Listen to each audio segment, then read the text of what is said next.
बंदी छोड़ सतगुरु रामपाल जी परमेश्वर जी की जय हो। परमपिता परमात्मा सारी सृष्टि के रचनहार, कुल मालिक, असंख्य ब्रह्मांडों के स्वामी, जगत गुरु, तीनों लोकों में प्रवेश करके सबका भरण पोषण करने वाले राजाधिराज, आत्माधार, नाथों के नाथ, देवों के देव महादेव, सर्वेश्वर महेश्वर, मृत्युंजय, अजरो अमर, आदि अनादि सनातनी प्रभु, जगत पिता जगदीश्वर, श्री श्री 1008 की उपाधि के वास्तविक अधिकारी, अकाल मूरत सौद स्वरूपी राम वासुदेव, सर्वगतम ब्रह्म, परम पूज्य, प्रथम पूज्य, परम संत, परम पुरुष, परम धनी, परम दयालु, सत्य कबीर, हक्का कबीर, अल्लाहु कबीर, अल्लाहु अकबर, बाखबर, अल्लाह ताला, जगत के तारणहार, जगत के मुक्तिदाता, जगत के जगन्नाथ, हारे के सहारे, हिंदुओं के राम, मुसलमानों के अल्लाह, सिखों के वाहिगुरु, ईसाइयों के मसीह, दया के सागर दयानिधि, करुणा के सागर करुणानिधि, स्वयंभू परिभू, संकट मोचन, कष्ट हरण, मंगल करण, दुख भंजन, अविगत कबीर, निर्विकार निर्विषम परमात्मा, अलय अलेख सतगुरु,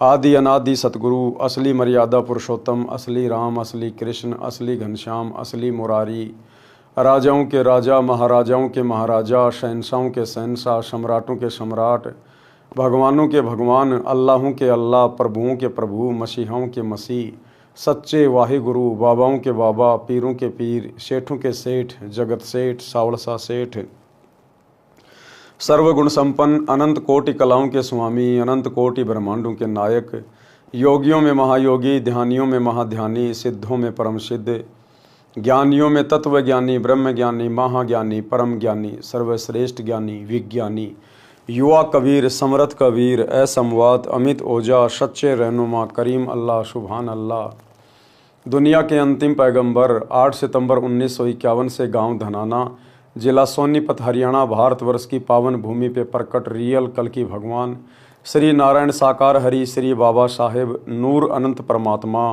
संत श्रोमणी सतगुरु रामपाल जी परमेश्वर जी के चरण कमल में साध संगति से जुड़े हुए देश विदेश से आप और हम सभी सत्सेवक भाई बहनों का अनंत कोटि दंडवत प्रणाम। सत्साई भाई और बहनों, दया परमपिता परमेश्वर जी की, सारी सृष्टि के मालिक सतगुरु रामपाल जी भगवान की, जिनके विशेष आशीर्वाद से, शुभ आशीर्वाद से, उन्हीं के कर कमल से लिखित पवित्र पुस्तक जीने की राह के ऊपर वीडियो बनाने की श्रृंखला जारी है। प्रत्येक वीडियो में आप और हम सभी भगत भाई बहनों को भक्ति मार्ग से संबंधित बहुत सारी बातें सुनने और जानने को मिल रही हैं। जो भगत भाई बहन सतगुरु रामपाल जी परमेश्वर जी से जुड़ना चाहते हैं, उनको भी अध्यात्म से संबंधित बहुत अच्छी अच्छी बातें सुनने को मिल रही हैं। तो भाई और बहनों, वीडियो बनाने की श्रृंखला में आज हमारा ये 19वें नंबर का वीडियो है। और आज की वीडियो में गुरुदेव भगवान ने बताया कि नाम दीक्षा लेने के बाद, सतगुरु के सतज्ञान को आत्मसात करने के बाद, भक्ति मार्ग पर कदम रखने के बाद भगत का स्वभाव कैसा होना चाहिए। क्योंकि नाम दीक्षा लेने के बाद भगत के नाम के साथ उसके गुरु का नाम जुड़ जाता है। अगर भगत की महिमा होगी तो उसके गुरु की महिमा होगी, अगर भगत की बेइज्जती होगी तो उसके गुरु की बेइज्जती होगी। इसलिए उपदेश लेने के बाद भगत ने किस प्रकार से अपने आचार विचार व्यवहार को बदलना चाहिए, अपनी क्रियाओं को बदलना चाहिए, किस प्रकार से अपने स्वभाव में परिवर्तन लेकर आना चाहिए। लोग देखें, सुने, बातें करें तो हमारा सीना गर्व से चौड़ा हो जाना चाहिए। जब लोग कहें कि देखो वो जा रहे सतगुरु रामपाल जी के भगत है। भाई भगत हो तो ऐसे, भाई स्वभाव हो तो इनके जैसा। कितनी गालियां दे लो, कितना ही उल्टा सीधा बोल लो, बंदे के असर ही नहीं पड़ता है। जड़ बन के खड़ा हो जाता है, पत्थर बन जाता है। और भाई ज्ञान की बातें बताता है, किसी के साथ ना फालतू में उठता ना बैठता, ना कोई गंदी राजनीति करता, ना फालतू में अपना समय बर्बाद करता, ना समाज से फालतू की यारी दोस्ती रिश्तेदारी निभाता है। भाई अपने मतलब से मतलब रहता है, अपनी भक्ति करता है और आराम से प्यार प्रेम से रहता है। ना किसी को दुख देता है, ना किसी को परेशान करता है, और सबको इज्जत से बोलता है, प्यार प्रेम से बोलता है। तो ये स्वभाव हो जाना चाहिए सतगुरु रामपाल जी के भक्तों का उपदेश लेने के बाद। क्योंकि हमारी हर क्रिया में फिर हमारे गुरुदेव भगवान का नाम जुड़ जाता है। कल को यदि हमने कोई कुकर्म किया, किसी के साथ लड़ाई झगड़ा किया, तो लोग सीधा यही कहेंगे कि देख वो रामपाल का भगत है, वो रामपाल को भगत है। बेइज्जती हमारे गुरुदेव की, तो वो भगत तो नरकगामी होगा, फिर नरकगामी, जिसकी किसी भी ऐसी क्रिया के कारण उसके गुरु को अपशब्द कहे। इसलिए हमने बहुत ही विचार करके भक्ति मार्ग पर आगे बढ़ना है और अपनी हर क्रियाओं को तथा अपने स्वभाव को चेंज करना होगा।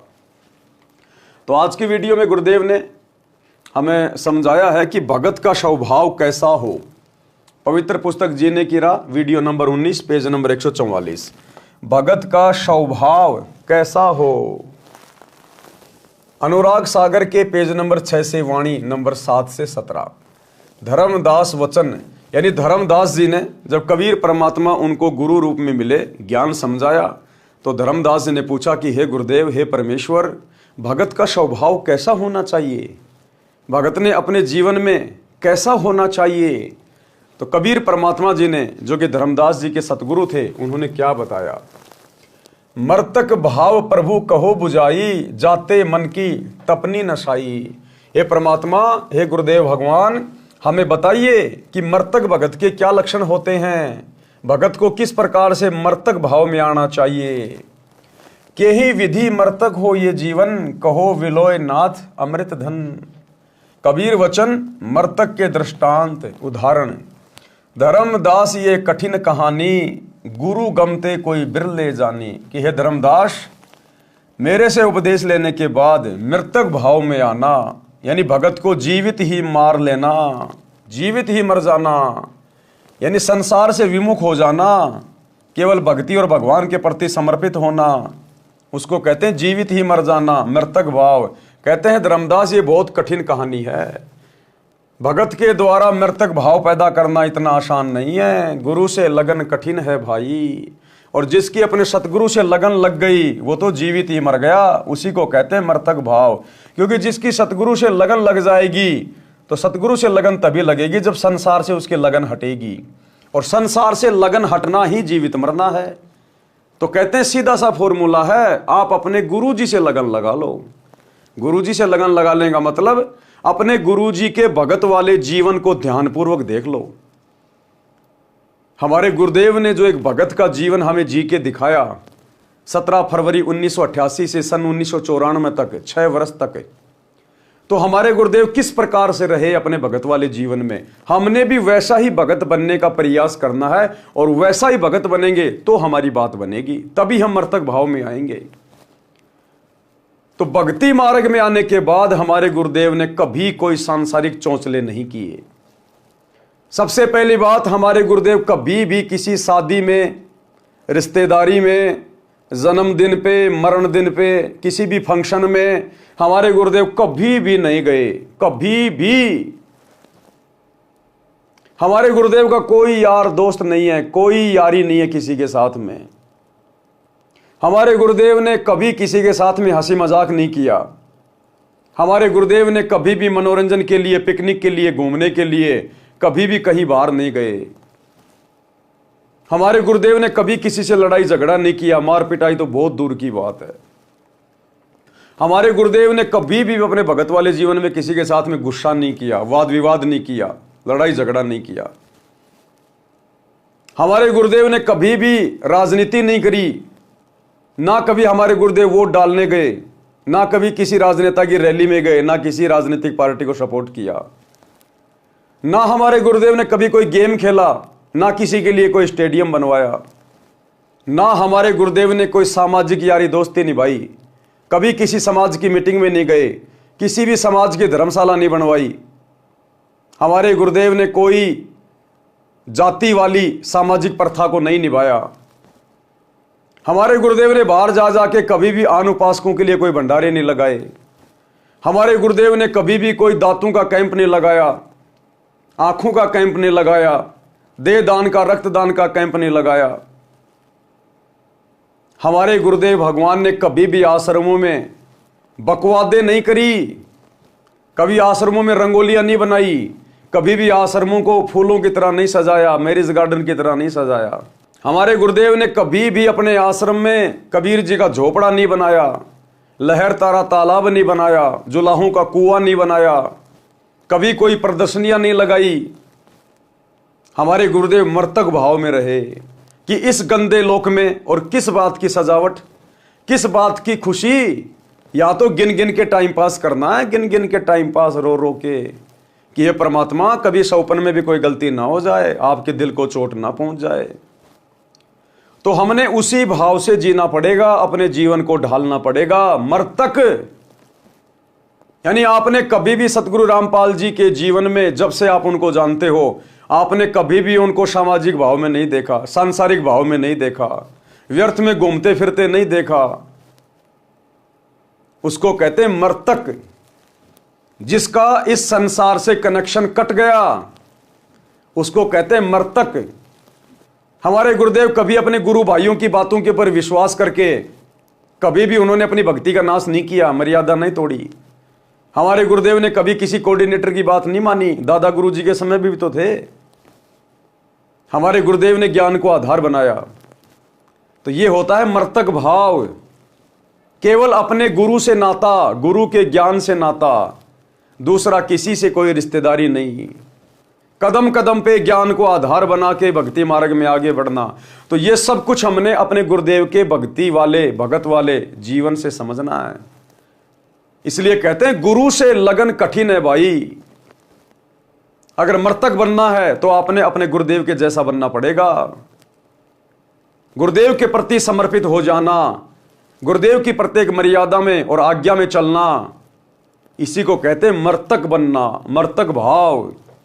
तो क्या कहा कबीर परमेश्वर जी ने धर्मदास जी से, धर्मदास ये कठिन कहानी कि धर्मदास मर्तक भाव पैदा करना भाई बहुत कठिन कार्य है, ऐरी गैरी आत्माओं के बस की बात नहीं है। गुरु गमते कोई बिरले जानी, भाई जिसके ऊपर सतगुरु की विशेष दया हो, रजा हो, वही आत्मा ये कठिन कार्य कर सकती है। भृंगी का दृष्टांत उदाहरण, मर्तक होय के खोजई संता, शब्द विचार गह मगु अंता। जैसे भृंग कीट के पाशा, कीट गहो भृंग शब्द की आशा। गुरुदेव कह रहे जैसे एक कीट पक्षी है, उसका नाम है भृंग, और वो किसी भी कीड़े को पकड़ के ले आता है और उसके पास में बैठ के और वो अपनी आवाज करता रहता, भृंग भृंग भृंग, और उसको वो अपने जैसा बना लेता, अपने जैसा। इसी प्रकार जो योग्य आत्मा होगी, जो अधिकारी आत्मा होगी, सतगुरु उसको तो अपने जैसा बना लेगा, उसमें तो सतगुरु अपने जैसे गुण डाल देगा, लक्षण डाल देगा। बाकी हर किसी के बस की बात नहीं है, क्योंकि हर कीड़ा भृंगी नहीं बन सकता। इसी प्रकार हर आत्मा, हर भगत मृतक नहीं बन सकता। शब्द घात करते ही मैं डारे, भृंगी शब्द कीट जो धारे। तब ले लो भृंगी निज गेहा, स्वाति दे की न्यू समदेहा। भृंगी शब्द कीट जो माना, वर्ण फेर आपन कर जाना। बिरला कीट जो होय सुखदाई, प्रथम आवाज गह चितलाई।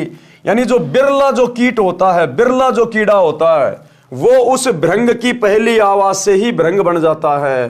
अर्थात जो योग्य भगत होता है, सुयोग्य भगत होता है, वो तो सतगुरु की पहली चोट से ही भगत बन जाता है, सतगुरु के संकेतों को समझने लग जाता है। सतगुरु को ज्यादा प्रयास नहीं करना पड़ता उस भगत को अपने जैसा बनाने के लिए। बिरला कीट जो होय सुखदाई, प्रथम आवाज गह चितलाई। कोई दूजे कोई तीजे माने, तन मन रहित शब्द हित जाने। भृंगी शब्द कीट ना गही, तो पुनि कीट आश्रय रही।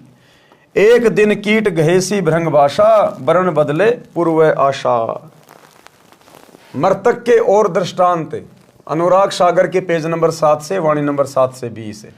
सुनहु संत यह मृतक सुभाऊ, बिरला जीव पीव मगधाऊ। और सुनहु मृतक का भेवा, मृतक होय सतगुरु पद सेवा। यानी मृतक होकर ही आप सतगुरु की पद्धति को भली भांति निभा सकते हो, आप सतगुरु के उस परम पद को प्राप्त कर सकते हो मृतक भाव में आकर। ये मान बड़ाई अहंकार, जाटों से गले में माला डलवा के घूमना, 2 कोडी के राजनेताओं की रैलियों में धक्के खाना, अपने स्वार्थों में लिप्त होकर गांव वालों के लिए स्टेडियम बनाना, भक्तों को लूटने ठगने के लिए आश्रम को मनोरंजन का केंद्र बनाना, वो कभी भी मर्तक भाव में नहीं आ सकते। मर्तक छो तजे शब्द उर्धारे, छो तजे तो जीव उबारे। पृथ्वी का दृष्टांत फिर परमेश्वर ने बताया कि जिस प्रकार धरती, पृथ्वी, चाहे उसको कोई खोदो, चाहे कोई गड्ढा करो, चाहे कोई गंदगी डालो, चाहे कोई लैट्रिन डालो, पृथ्वी कभी कुछ नहीं बोलती, चसकती भी नहीं है। तो इसी प्रकार भगत को चाहे कोई इज्जत दे, चाहे कोई बेइज्जती करे, चाहे कोई अच्छा बोले, चाहे बुरा बोले, भगत के ऊपर कोई असर नहीं होना चाहिए। जस पृथ्वी के गंजन होई, चित अनुमान गहे गुण सोई। कोई चंदन कोई विष्टा डारे, कोई कोई कृषि अनुसारे। गुण अवगुण तिन सम कर जाना, तज विरोध अधिक सुख माना। ऊख का दृष्टांत यानी गन्ने को किस प्रकार से कोल्लू में डाला जाता है, उसको गर्म किया जाता है, किस प्रकार से उसका रस निकाला जाता है, वो चसकता भी नहीं है। तो एक के जैसा भगत ने बनना पड़ेगा, इतना सहनशील। औरों मर्तक भाव सुन ले हूं, निरखई परखी गुरु मग पग दे हूं। जैसे ईख किसान उगावे, रति रति कर दे कटावे। कोल्लू में पुनी ताही पिरावे, पुनी कड़ा में खूब उठावे। निज तनु दाहे गुड़ तब होई, बहुरी ताव दे खांड बिलोई। ताहू माही ताव पुंदीन्या, चीनी तबे कहावन लीन्या। चीनी होई बहुर तंजारा, ताते मिश्री है नुसारा। मिश्री ते जब कंद कहावा, कहे कबीर सबके मन भावा। यानी इतना सहनशील। आगे परमेश्वर इनका सरलार्थ करके समझाएंगे हमें। यह विधि ते जो शिष करही, गुरु कृपया सहजे भव तरही। यानी इस विधि से अगर भगत अपने आप को भक्ति मार्ग पर लेकर चलेगा तो कहते हैं उसका मोक्ष हो पाएगा, अन्यथा वैसे नहीं होगा। भावार्थ अनुराग सागर पृष्ठ 6 पर लिखी पंक्ति नंबर 7 से 17 तक का भावार्थ है कि धनी धर्मदास जी ने परमेश्वर कबीर जी से विनय पूर्वक प्रश्न किया कि हे प्रभु, मुझे मर्तक का स्वभाव समझाओ, कैसा होता है, किस प्रकार जीवित मरना होता है। हे अमर परमात्मा, धर्मदास जी किसको कह रहे हैं अमर परमात्मा? अपने गुरु को, क्योंकि कबीर जी उस समय धर्मदास जी के सतगुरु के रूप में थे। तो अपने गुरु को क्या कह रहा? हे अमर परमात्मा, क्योंकि गुरु स्वयं कबीर होता है, अमर होता है, अविनाशी होता है।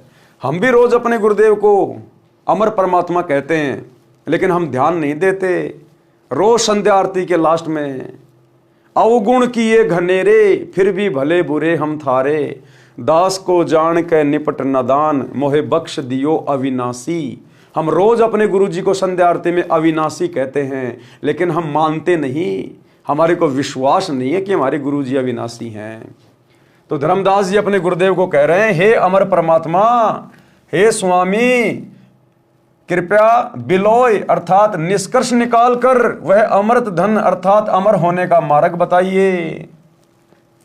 परमेश्वर कबीर वचन मर्तक के दृष्टांत। परमेश्वर कबीर जी ने कहा कि हे धर्मदास, ये जो प्रश्न आपने किया है ये जटिल कथा प्रसंग है।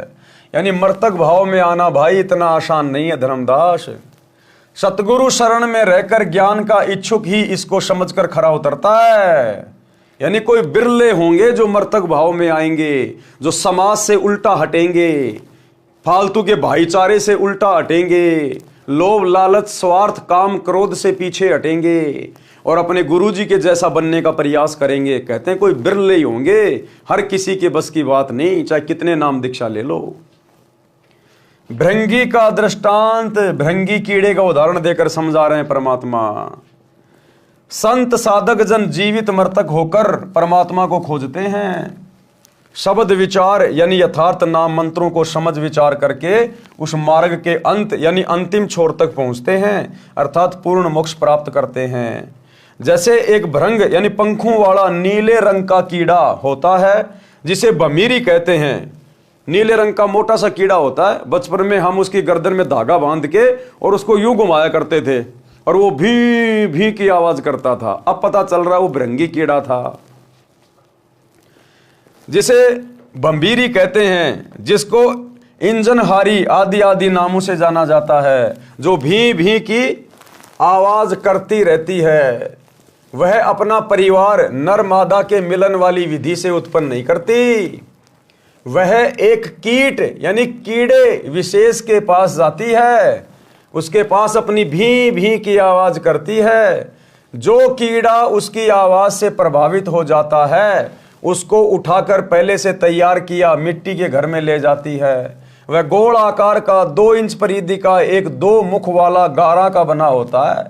फिर दूसरा तीसरा ले जाती है, फिर उनके ऊपर अपनी भी भी की आवाज करती रहती है।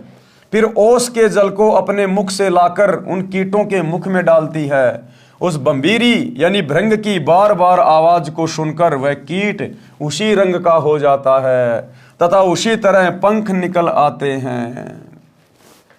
यानी वो बम्बीरी, वो भृंगी जिसको अपने जैसा बनाती है, वो कोई अन्य कीड़ा होता है, उसकी प्रजाति का नहीं होता। क्योंकि वो बम्बीरी कभी भी नर और मादा से बच्चे पैदा नहीं करती। वो अपनी भी की आवाज से अपने जैसे उनको बना लेती है। ठीक इसी प्रकार भाई और बहनों, आज यहां भक्ति मार्ग में उस बम्बीरी की भूमिका में कौन है, उस भृंग कीड़े की भूमिका में कौन है? सतगुरु रामपाल जी, जो अपने सत्संग सुना सुना के, दीक्षा दे के, बार बार उनको ज्ञान दे के अपने जैसा बना रहे हैं, भगत बना रहे हैं। इसका मतलब जिस प्रकार वो बम्बीरी सामान्य कीड़ा नहीं है, लेकिन सामान्य कीड़े को अपने जैसा बना लेती है, इसी प्रकार सतगुरु रामपाल जी हमारे जैसे सामान्य इंसान नहीं है, मनुष्य नहीं है। वो अपना ज्ञान देके, अपना नाम देके, वो हम सामान्य मनुष्यों को अपना जैसा बना लेते हैं। अर्थात सतगुरु यहां का नहीं है। सतगुरु माता के गर्भ से जन्म लेके नहीं आया। जिस प्रकार वो भृंगी मां के गर्भ से उत्पन्न नहीं होता, इसी प्रकार सतगुरु सतलोक का राजा है, शहंशाह है। वो तो अपने जैसा हमें बनाना आया है और अपने सत्संग रूपी आवाज से भी करके, ज्ञान सुना सुना के वो हमें अपने जैसा बना रहा है सतलोक ले जाने के लिए। वह आवाज भी उसी की तरह भी करने लगता है। यानी कुछ दिनों बाद फिर वो भगत भी अपने सतगुरु से ज्ञान लेकर उसी की तरह अन्य को समझाने लगता है। वह आवाज भी उसी की तरह भी करने लगता है, बम्बीरी ही बन जाती है। इसी प्रकार पूर्ण संत अपने ज्ञान को बम्बीरी की तरह बार बार बोलकर सामान्य व्यक्ति को भी भगत बना लेता है। फिर वह भगत भी सतगुरु से सुने ज्ञान को अन्य व्यक्तियों को सुनाने लगता है। जिस प्रकार हम सत्सेवक भाई बहन वीडियो बना बना के अपने ही गुरुदेव के द्वारा दिए गए ज्ञान आधार से, अपने ही गुरुदेव के आशीर्वाद से ये वीडियो बनाओ के हजारों की संख्या में अपने अन्य भगत भाई बहनों को भी समझा रहे हैं। पूरे संसार के लिए वीडियो बना रहे हैं, विश्व हित में वीडियो बना रहे हैं। हमारा भी संसार से कोई लेना देना नहीं है, यारी दोस्ती रिश्तेदारी हम सत्सेवकों की नहीं है। हम राजनेताओं की रैलियों में धक्के नहीं खाते, हम लड्डू जलेबी बर्फी के चक्कर में आश्रमों में धक्के नहीं खाते। हम अपने स्वार्थ के लिए दुनिया को खुश नहीं करते, स्टेडियम नहीं बनाते, जांच आरक्षण में नहीं जाते, गुंडों की सीबीआई जांच में नहीं जाते, लोगों की धर्मशाला नहीं बनवाते, लोगों के लिए फ्री में एम्बुलेंस नहीं चलाते, बसें नहीं चलाते, मजदूर बनकर रोडें नहीं बनवाते। क्योंकि हमारे को तो हमारे गुरुजी ने ज्ञान देके अपने जैसा बना लिया। हमें समाज से कोई लोभ लालच नहीं है, हमें किसी का कोई डर नहीं है, कोई भय नहीं है। क्योंकि हम कोई फर्जी आश्रम नहीं चलाते, हम कोई धार्मिक धंधा नहीं करते, तो हमें कोई भय भी नहीं है। हमने किसी की चापलूसी करने की भी जरूरत नहीं है, राजनेताओं के तलवे भी चाटने की जरूरत नहीं है। तो गुरुदेव ने अभी तक केवल सत्सेवकों को अपने जैसा बनाया है। संसार की रीति रिवाजों को त्याग देने से अन्य व्यक्ति कहते हैं कि इसका रंग बदल गया, ये तो भगत बन गया। जैसे भृंग बम्बीरी कीड़ों को अपनी आवाज सुनाती है तो कोई शीघ्र सक्रिय हो जाता है, कोई दूसरी कोई तीसरी बार कोशिश करने से मानता है। इसी प्रकार जब सतगुरु कुछ व्यक्तियों को अपना सत्संग रह रहकर सुनाते हैं तो कोई अच्छे संस्कार वाला तो शीघ्र मान जाता है। जिस प्रकार सत्सेवक भाई बहन तुरंत मान गए, कोई 1-2 बार फिर सत्संग सुनकर मार्ग ग्रहण कर लेता है, दीक्षा ले लेता है। कुछ कीट ऐसे होते हैं जो कई दिनों के पश्चात अपना स्वभाव बदलते हैं। यदि वह कीट भृंगी नहीं बना है और उस भृंग कीट की शरण में रहा है तो अवश्य एक दिन परिवर्तन होगा। परमेश्वर कबीर जी ने कहा है कि हे धर्मदास, यदि शिष्य इसी प्रकार गुरु जी के विचारों को सुनता रहेगा तो उस भ्रंग कीट की तरह प्रभावित होकर सांसारिक भाव बदलकर भगत बनकर हंस दशा को प्राप्त होगा। लेकिन भाई और बहनों, यहां तो 30-30 साल से सतगुरु की शरण में रहने के बाद भी भगत नहीं बदल रहे। उनका वही स्वभाव, वही विचार, वही गंदी राजनीति के शौकीन। केवल सत्सेवकों पे दया हुई है पूज्य गुरुदेव भगवान की। ये परमात्मा उसी कीड़े को अपने जैसा बनाता है जो कीड़ा उस लायक होता है। पृष्ठ 7 से पंक्ति 7 से 20 तक का भावार्थ। कबीर जी ने कहा है, हे संतो। कौन कबीर जी? सतगुरु रामपाल जी कबीर जी। कबीर जी ने कहा है, हे संतो सुनो, ये मृतक का स्वभाव। इस प्रकार कोई बिरला जीव ही अनुसरण करता है। गुरुपद सेव बिरला कोई, जहां पर कृपया साहिब की होई। कोई बिरला भगत ही होगा जो अपने सतगुरु के जैसा बनने का प्रयास करेगा। दास गरीब कहे नर लोई, सतगुरु को चीन्ह बिरला कोई। इस प्रकार कोई बिरला जीव ही अनुसरण करता है। वह पीव यानी परमात्मा को प्राप्त करने का मग यानी मार्ग प्राप्त करता है। उपरोक्त यानी भ्रंग वाले उदाहरण के अतिरिक्त और सुनो मृतक का भाव, जिससे मृतक यानी जीवित मृतक होकर सतगुरु के पद यानी पद्धति के अनुसार साधना करता है। पृथ्वी का उदाहरण, जैसे पृथ्वी में सहनशीलता होती है, इसी प्रकार पृथ्वी वाले गुण को जो ग्रहण करेगा वह जीवित मृतक है और वही सफल होगा। पृथ्वी के ऊपर कोई बिष्टा यानी टट्टी करता है, डालता है, कोई खेती करता है तो कोई चीर फाड़ करता है, कोई धरती पूजन करता है। पृथ्वी गुण अवगुण नहीं देखती, जिसकी जैसी भावना है वह वैसा ही करता है। यह विचार करके धरती विरोध न करके सुखी रहती है। इसी प्रकार भगत के साथ में, चाहे परिवार में, चाहे समाज में, चाहे काम धंधा करता है, वहां पे कोई कैसा ही व्यवहार क्यों ना करो, भगत को कितना ही ओछा मंदा क्यों ना बोले, भगत की कोई कितनी हंसी मजाक क्यों ना करे, कोई भगत का कितना सम्मान क्यों ना करे, ना वो सम्मान पाकर खुश होता है और ना किसी की गालियां खाकर भगत दुखी होता है। वो समभाव में रहता है। समभाव, लाभ में, हानि में, दुख में, खुशी में भगत के ऊपर कोई असर नहीं पड़ता, क्योंकि भगत इस गंदे संसार की वास्तविकता से परिचित हो जाता है अपने गुरु जी के ज्ञान से कि यहां पर मैं खुश हूं किस बात पे, यहां मैं खुशी मनाऊं किस बात की। इसलिए फिर भगत के ऊपर कोई असर नहीं पड़ता, क्योंकि वो मर्तक हो जाता है, मर्तक भाव में आ जाता है। अब मरने के बाद इंसान को चाहे कोई जलाओ, चाहे कोई उसकी पूजा करो, चाहे कोई उसको जमीन में गाड़ो, वो कुछ नहीं बोलता है। इसी प्रकार जब भगत अपने गुरुजी के ज्ञान को आधार बनाकर मर्तक भाव में आ जाएगा, तब परमात्मा उस भगत को आगे की यात्रा पे सफल करने के लिए आगे की शिक्षा और दीक्षा देता है। भावार्थ है कि जैसे जमीन सहनशील है, वैसे ही भगत का स्वभाव होना चाहिए। चाहे कोई गलत कहे कि ये क्या कर रहे हो, यानी अपमान करे, चाहे कोई सम्मान करे, अपने उद्देश्य पर दृढ़ रहकर भगत सफलता प्राप्त करता है। जैसे हम सत्सेवक भाई बहन, हमें हकीकत का पता है, हमें जड़ का पता है, सच्चाई का पता है, अपने गुरुदेव के मिशन का पता है। इसलिए हमारे खुद के भगत भाई बहन रात दिन हमारे पीछे पड़े रहते हैं। सतलोक आश्रम वाले हमारे ऊपर मुकदमे करवा रहे हैं, हमें जेल में भिजवा रहे हैं, हमारे को गालियां निकलवाते हैं, साथ संगतियों में आके मार पिटाई करते हैं, पता नहीं क्या क्या बोलते हैं, तुम गुरुद्रोही हो, गंदे नाले के कीड़े हो, नरक में जाओगे, फलाना दिखना। लेकिन हम मतवालों के ऊपर कोई असर नहीं पड़ता, कोई असर नहीं पड़ता। गुरुदेव कहते हैं बेटा, जब हाथी चलता तो कुत्ते हजारों भौंकते हैं, सैकड़ों भौंकते हैं, उस हाथी पे कोई असर नहीं पड़ता उन कुत्तों के भौंकने का। तो उसको कहते हैं मर्तक भगत। ईख यानी गन्ने का दृष्टांत। जैसे किसान ईख बीजता है, उस समय गन्ने के एक एक फुट के टुकड़े करके धरती में दबा देता है।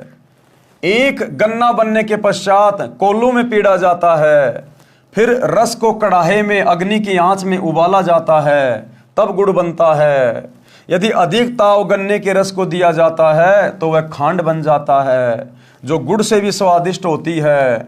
और अधिक ताव देने से चीनी बन जाती है, और भी अधिक गर्म किया जाता है तो मिश्री बन जाता है, फिर मिश्री से कंद बन जाता है। परमेश्वर कबीर जी ने कहा है कि हे धर्मदास, इस प्रकार यदि शिष्य भक्ति मार्ग में कठिनाई सहन करता है तो उतना ही परमात्मा का प्रिय बहुमूल्य होता चला जाता है। इस पवन दास के पीछे गुरुदेव के परिवार वाले, उनके बेटा बेटी, भाई बंधु, रिश्तेदार, कोऑर्डिनेटर कितने पीछे लगे। 10 साल से जीना हराम कर दिया, जीना हराम, मुकदमे करवा के देख लिए, जेल करवा के देख ली, मार पिटाई करके देख ली, जान से मारने का प्रयास कर लिया। धमकियों के तो सीमा नहीं, गालियां सुनाऊं तो तुम्हारे कानों के पर्दे फट जाएंगे। तो जितना इन्होंने मुझे दबाया, परेशान किया, उतना ही मेरे अंदर निखार आता चला गया, दृढ़ता आती चली गई सतगुरु के प्रति, भक्ति के प्रति। उतना ही मैं दृढ़ होता चला गया क्योंकि सतगुरु मेरे साथ साथ रहे।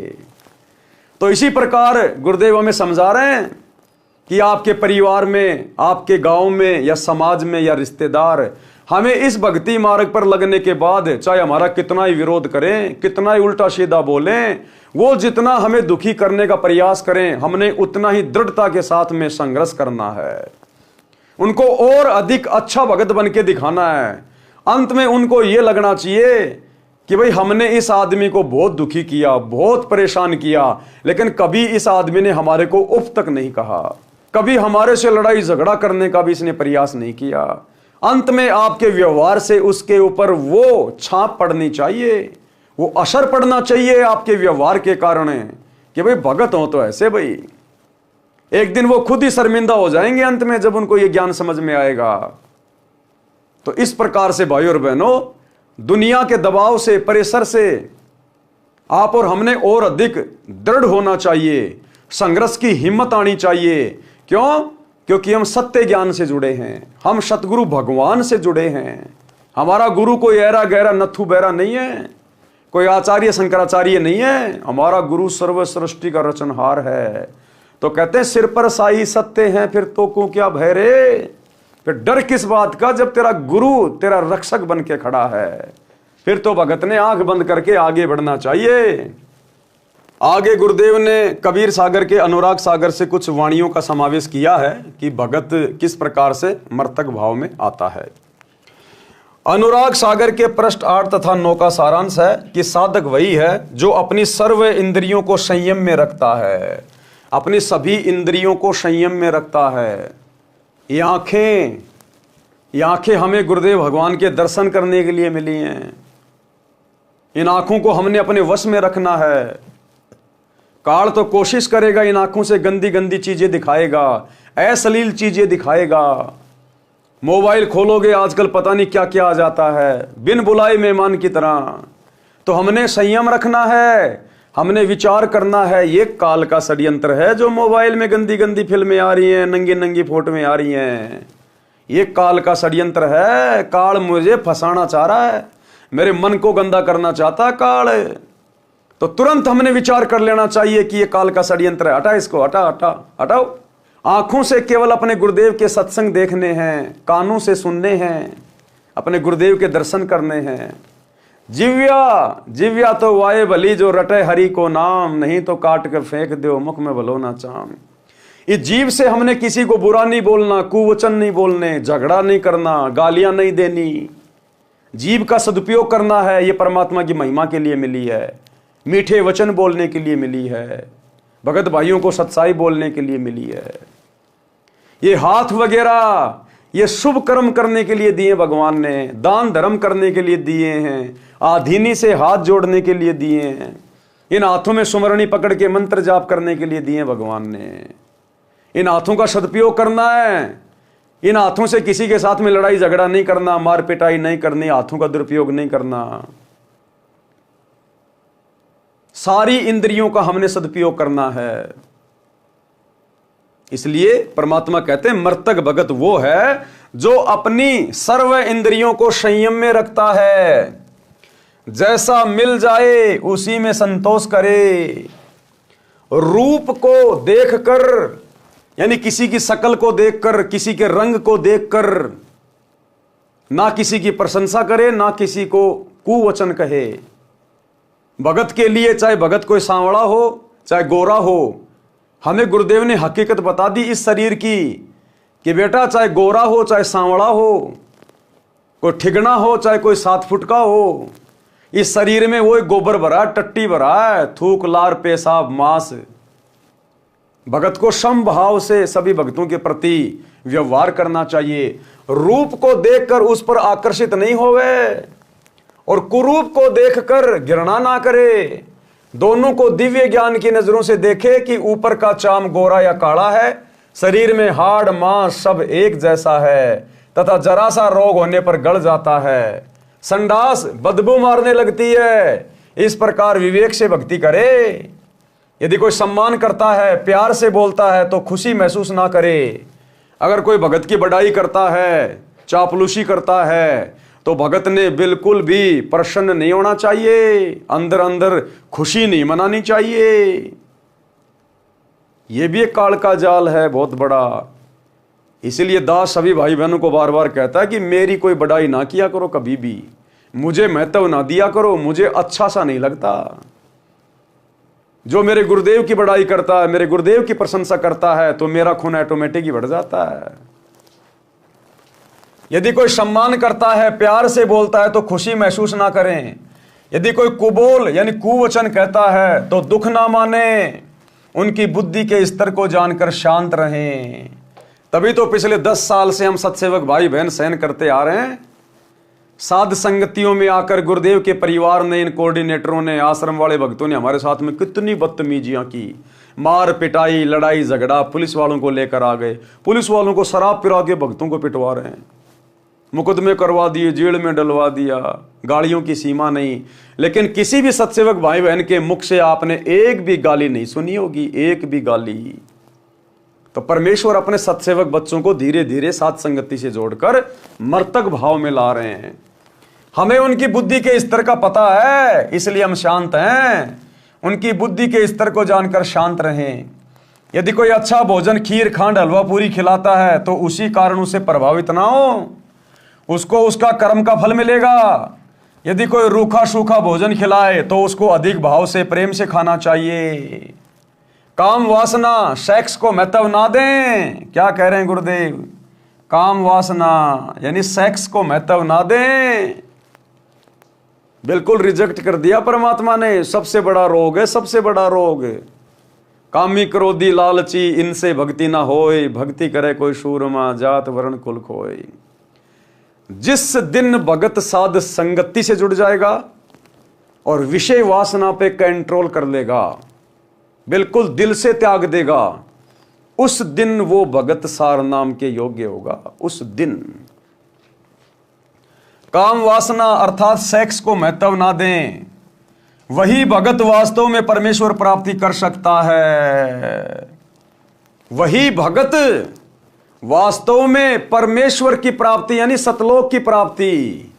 कौन? जो काम वासना को बिल्कुल भी महत्व ना दे। अब बताओ भाई और बहनों, अब साध संगतियों में जो रजोगुण से दूर होने की परमात्मा ने मुहिम चलवाई है और हजारों की संख्या में भाई बहन जो पहले पति पत्नी थे अब भाई बहन के रिश्ते में आ गए। अब बताओ ये परमात्मा का एक विशेष कारण है कि नहीं है? स्पष्ट कर दिया गुरुदेव ने कि जब तक आप विषय वासना में हो, रजोगुण में हो, आप परमात्मा प्राप्ति नहीं कर सकते। तो बताओ फिर किसकी प्रेरणा से, किसके आशीर्वाद से साथ संगति में रजोगुण से दूर हटने की मुहिम चलाई जा रही है? एक पवन दास नाम के 2 कोटि के जीव के कहने से कोई रजोगुण से दूर नहीं हो सकता। ब्रह्मा विष्णु महेश की औकात नहीं है रजोगुण से दूर होना।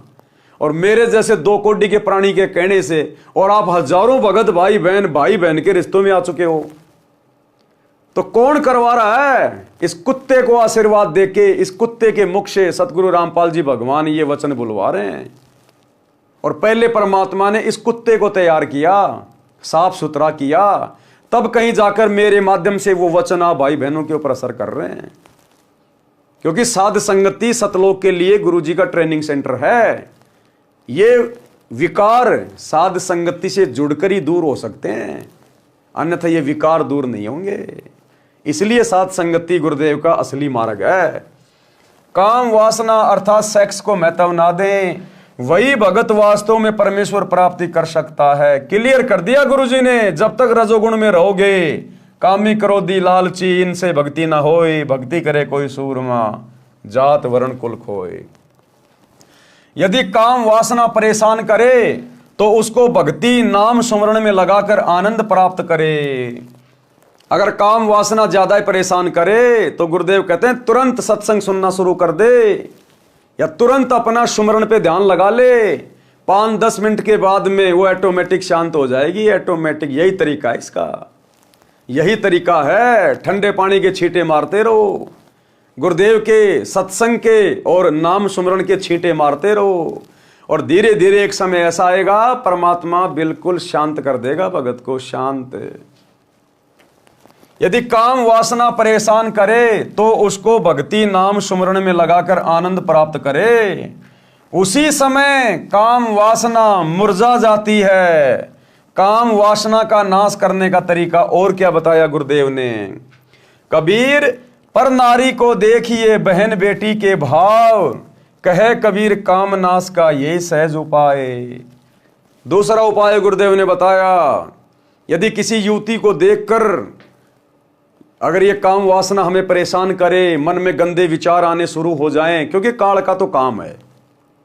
देखो भाई और बहनों, भगत तो बेचारा दुखी होगा ही होगा, विशेषकर साध संगति से जुड़ने के बाद, इतने वीडियो देखने के बाद और विषय वासना जैसे रोग के विषय में समझने के बाद, जब भगत अपने आप को कंट्रोल में रखता है, प्रयास करता है गुरुदेव से प्रार्थना करके, लेकिन मन तो है भाई, जब तक ये शरीर है तब तक इसमें मन भी रहेगा, काल का भी प्रभाव हल्का फुल्का रहेगा, और वो अपनी कोशिश भी करता रहेगा, और काल की उसी कोशिश में गुरु अपने भगत को चेक भी करता रहेगा।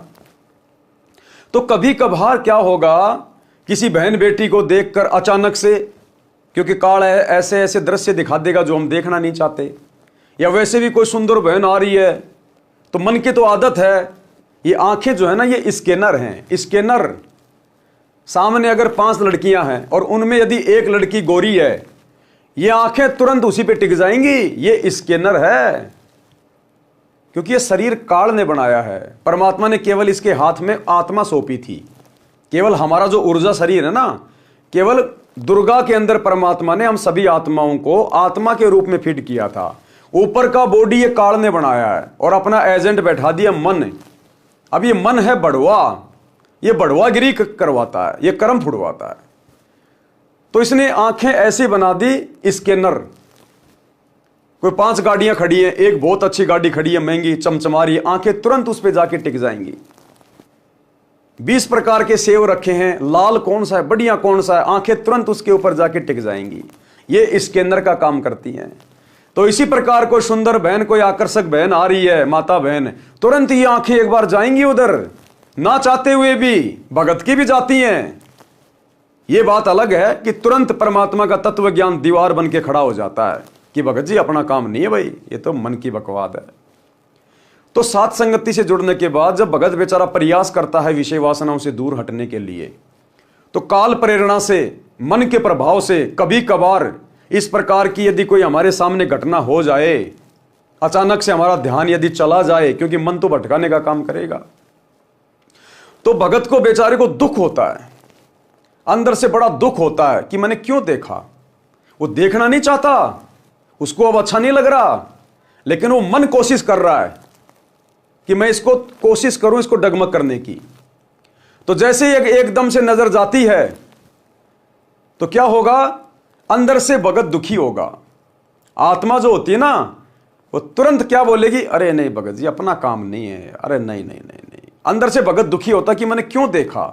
ऐसा महसूस होगा जैसे मेरा भक्ति बैलेंस डाउन होता जा रहा है, मेरा रिचार्ज खत्म हो गया उसको देखने मात्र से। भगत को बड़ा दुख होता है अंदर अंदर कि मैंने क्यों देखा, लेकिन वो भगत ने नहीं देखा, वो मन कोशिश कर रहा है भगत को डगमग करने की। तो परमेश्वर भी उसमें भगत की परीक्षा ले लेता है। फिर अगर मन ने कोशिश की, हमारी आंखें उधर गई, हमने देखा, और फिर हम मन लगा के देखने लग जाएं, हाँ भाई बहुत सुंदर है भाई, फिर हम गए काम से, फिर हम काम से गए। यदि हमारी आत्मा ने कोई विरोध नहीं किया और यदि हम मन की चाल में आके देखने लग गए, फिर हम गए काम से। इसका मतलब अभी आत्मा बहुत डाउन है, आत्मा बहुत डाउन है, मन तुम्हारा रिचार्ज है। तो जिस दिन सतगुरु की मर्यादाओं से हटकर ये काल हमसे कोई भी कैसा काम करवाए, प्रयास करे, और यदि हमारी आत्मा इसका विरोध करने लग जाए और आत्मा अंदर से दुखी हो कि ये क्यों हो रहा है, ऐसा नहीं होना चाहिए, गुरुजी ने मना कर रखा है, ये गलत बात है, तो समझो आप धीरे धीरे भगत बनने की प्रोसीजर में आगे बढ़ रहे हैं। आपके ऊपर सतगुरु के ज्ञान का असर हो रहा है, आपकी आत्मा रिचार्ज होके ऊपर उठ रही है, मन को रोक रही है, टोक रही है। तो ये पहचान होती है भाई और बहनों कि हमारी भक्ति चल रही है या फिर नहीं चल रही है। और कोई भी बकवाद वाला काम हो रहा है, कहीं कोई रागनी चल रही है, कोई फिल्मी गाना चल रहा है, हम भी पैर उठा के यूं करने लग गए। सामने से कोई बहन बेटी आ रही है, हम लगातार ही देखने लग गए। अरे पहली नजर तो जा सकती है, किसी पे भी जा सकती है, हमारे बस की बात नहीं है। अब देखना तो पड़ेगा, रोड पे चलेंगे तो कहते हैं पहली नजर इंसान की और दूसरी नजर फिर शैतान की। अगर पहली बार नजर गई और आत्मा ने कहा कि नहीं नहीं नहीं भगत जी क्या कर रहे हो, हटो यहां से, कुछ ही सेकंडों का काम होता है ये, जैसे देखा तुरंत नजरें हट जाएंगी हमारी, तुरंत गुरु जी का ज्ञान याद आ जाएगा। तो कहते हैं पहली नजर इंसान की, और यदि तूने उसमें इंटरेस्ट लेना शुरू कर दिया, दूसरी बार देखा, तीसरी बार देखा, मुड़ मुड़ के देखा उसकी ओर, फिर कहते हैं वो शैतान की नजर है, फिर काल का प्रभाव ज्यादा है। तो ये भगत का फॉर्मूला है अपने आप को चेक करने का। तो क्या कह रहे हैं गुरुदेव, उसी समय काम वासना मुरझा जाती है। कब? जब हम तुरंत गुरुदेव का सुमरण करने लग जाएं, कोई सत्संग सुनने लग जाएं। काम वासना नाश करने का अन्य तरीका, पर नारी को देखिए बहन बेटी के भाव, कहे कबीर काम नाश का ये सहज उपाय।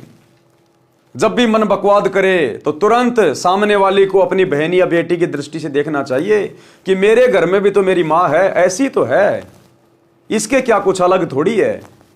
अरे इस बहन बेटी के कुछ अलग थोड़ी है, यही शरीर, यही स्तन, यही चेहरा, यही बाल, सब कुछ तो मेरी माँ के है, मेरी बहन के है, मेरी बेटी के है। जब घर में उनको देख के मेरे अंदर कोई आसक्ति नहीं आती, कोई विषय वासना नहीं जागती, तो ये भी तो मेरी बहन ही है। अरे हम सब सतलोक से तो आए हुए हैं, हम सब एक ही पिता की तो संतान हैं, ये भी तो मेरी बहन ही है। इस जन्म में नहीं हुआ तो क्या हुआ, सतलोक में तो मेरी बहन थी।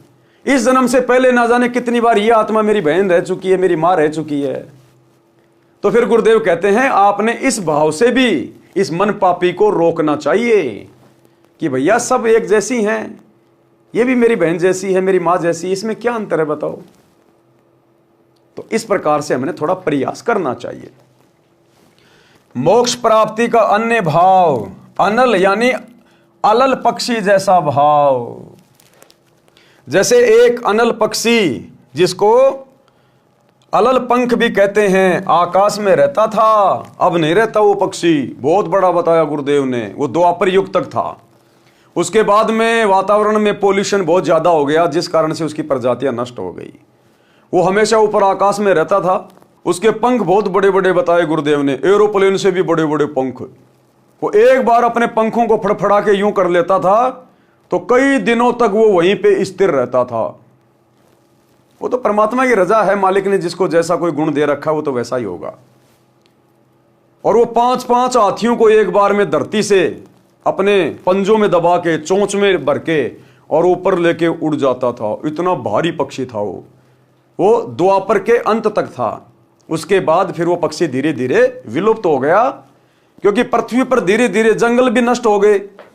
अब वो अंडा देता था वहां पर जहां पर केले के पेड़ होते हैं बहुत ज्यादा।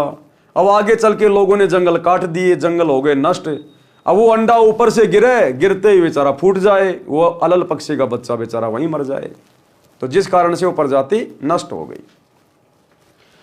जैसे एक अनल पक्षी आकाश में रहता था, ये पक्षी अब लुप्त हो चुका है। इसके 4 पैर होते थे, आगे वाले छोटे और पीछे वाले बड़े। इसका आकार बहुत बड़ा होता था, लंबे लंबे पंख होते थे। पूरा पक्षी यानी युवा पक्षी 4 हाथियों को एक साथ उठाकर आकाश में अपने परिवार के पास ले जाता था। अब सोचो 4-4 हाथियों को जो पक्षी एक बार में लेके उड़ जाए, वो कितना बड़ा होगा, कितना ताकतवर होगा। अनल पक्षी ऊपर वायु में रहता था, वहीं से मादा अनल अंडे उत्पन्न कर देती थी। वह अंडे उस स्थान पर छोड़ती थी जहां केले का वन होता था। केले एक दूसरे में फंसकर गहरा वन बना लेते थे। हाथियों का झुंड, समूह यानी सैकड़ों हाथी भी केले के वन में रहते थे, क्योंकि हाथी केले के पेड़ को खा जाता है तथा केले के पेड़ों पर ही लेट जाता है, मस्ती करता रहता है। अलल पक्षी का अंडा वायुमंडल से गुजरकर नीचे पृथ्वी तक आने में हवा के घर्षण से पककर बच्चा तैयार हो जाता था। यह प्रोसीजर है जो परमात्मा ने सेट कर रखी है कि जैसे ही आकाश से वो अंडा मादा छोड़ेगी, वो अंडा नीचे आएगा और नीचे आते समय बीच में हवा के घर्षण से वो अंडा पक जाता था, बच्चा उसमें तैयार हो जाता था। वह अंडा केले के पेड़ों के ऊपर गिरता था। केले के पेड़ों की सघनता के कारण वह अंडा क्षतिग्रस्त नहीं होता था, अर्थात उसको कोई नुकसान नहीं पहुंचता था। केवल इतनी गति से केले के पेड़ों को तोड़कर पृथ्वी पर गिरता था कि अंडा फूट जाए। अंडे का आकार बहुत बड़ा होता था, उसका कवर भी सख्त मजबूत होता था। बच्चे के बचाव के लिए अंडे के कवर तथा बच्चे के बीच में गद्देदार पदार्थ होता था, जो पृथ्वी के ऊपर गिरते समय बच्चे को चोट लगने से बचाता था। देखो, इस परमात्मा ने हर प्राणी की सुरक्षा का इंतजाम कर रखा है। ये बंदी छोड़ने हर प्राणी की। अनल पक्षी का बच्चा पृथ्वी पर अन्य पक्षियों के बच्चों के साथ रहता था। यानी परमात्मा हमें उदाहरण दे रहे हैं, भूलना नहीं चाहिए कि भगत ने कैसा होना चाहिए, मर्तक भगत के क्या लक्षण हैं।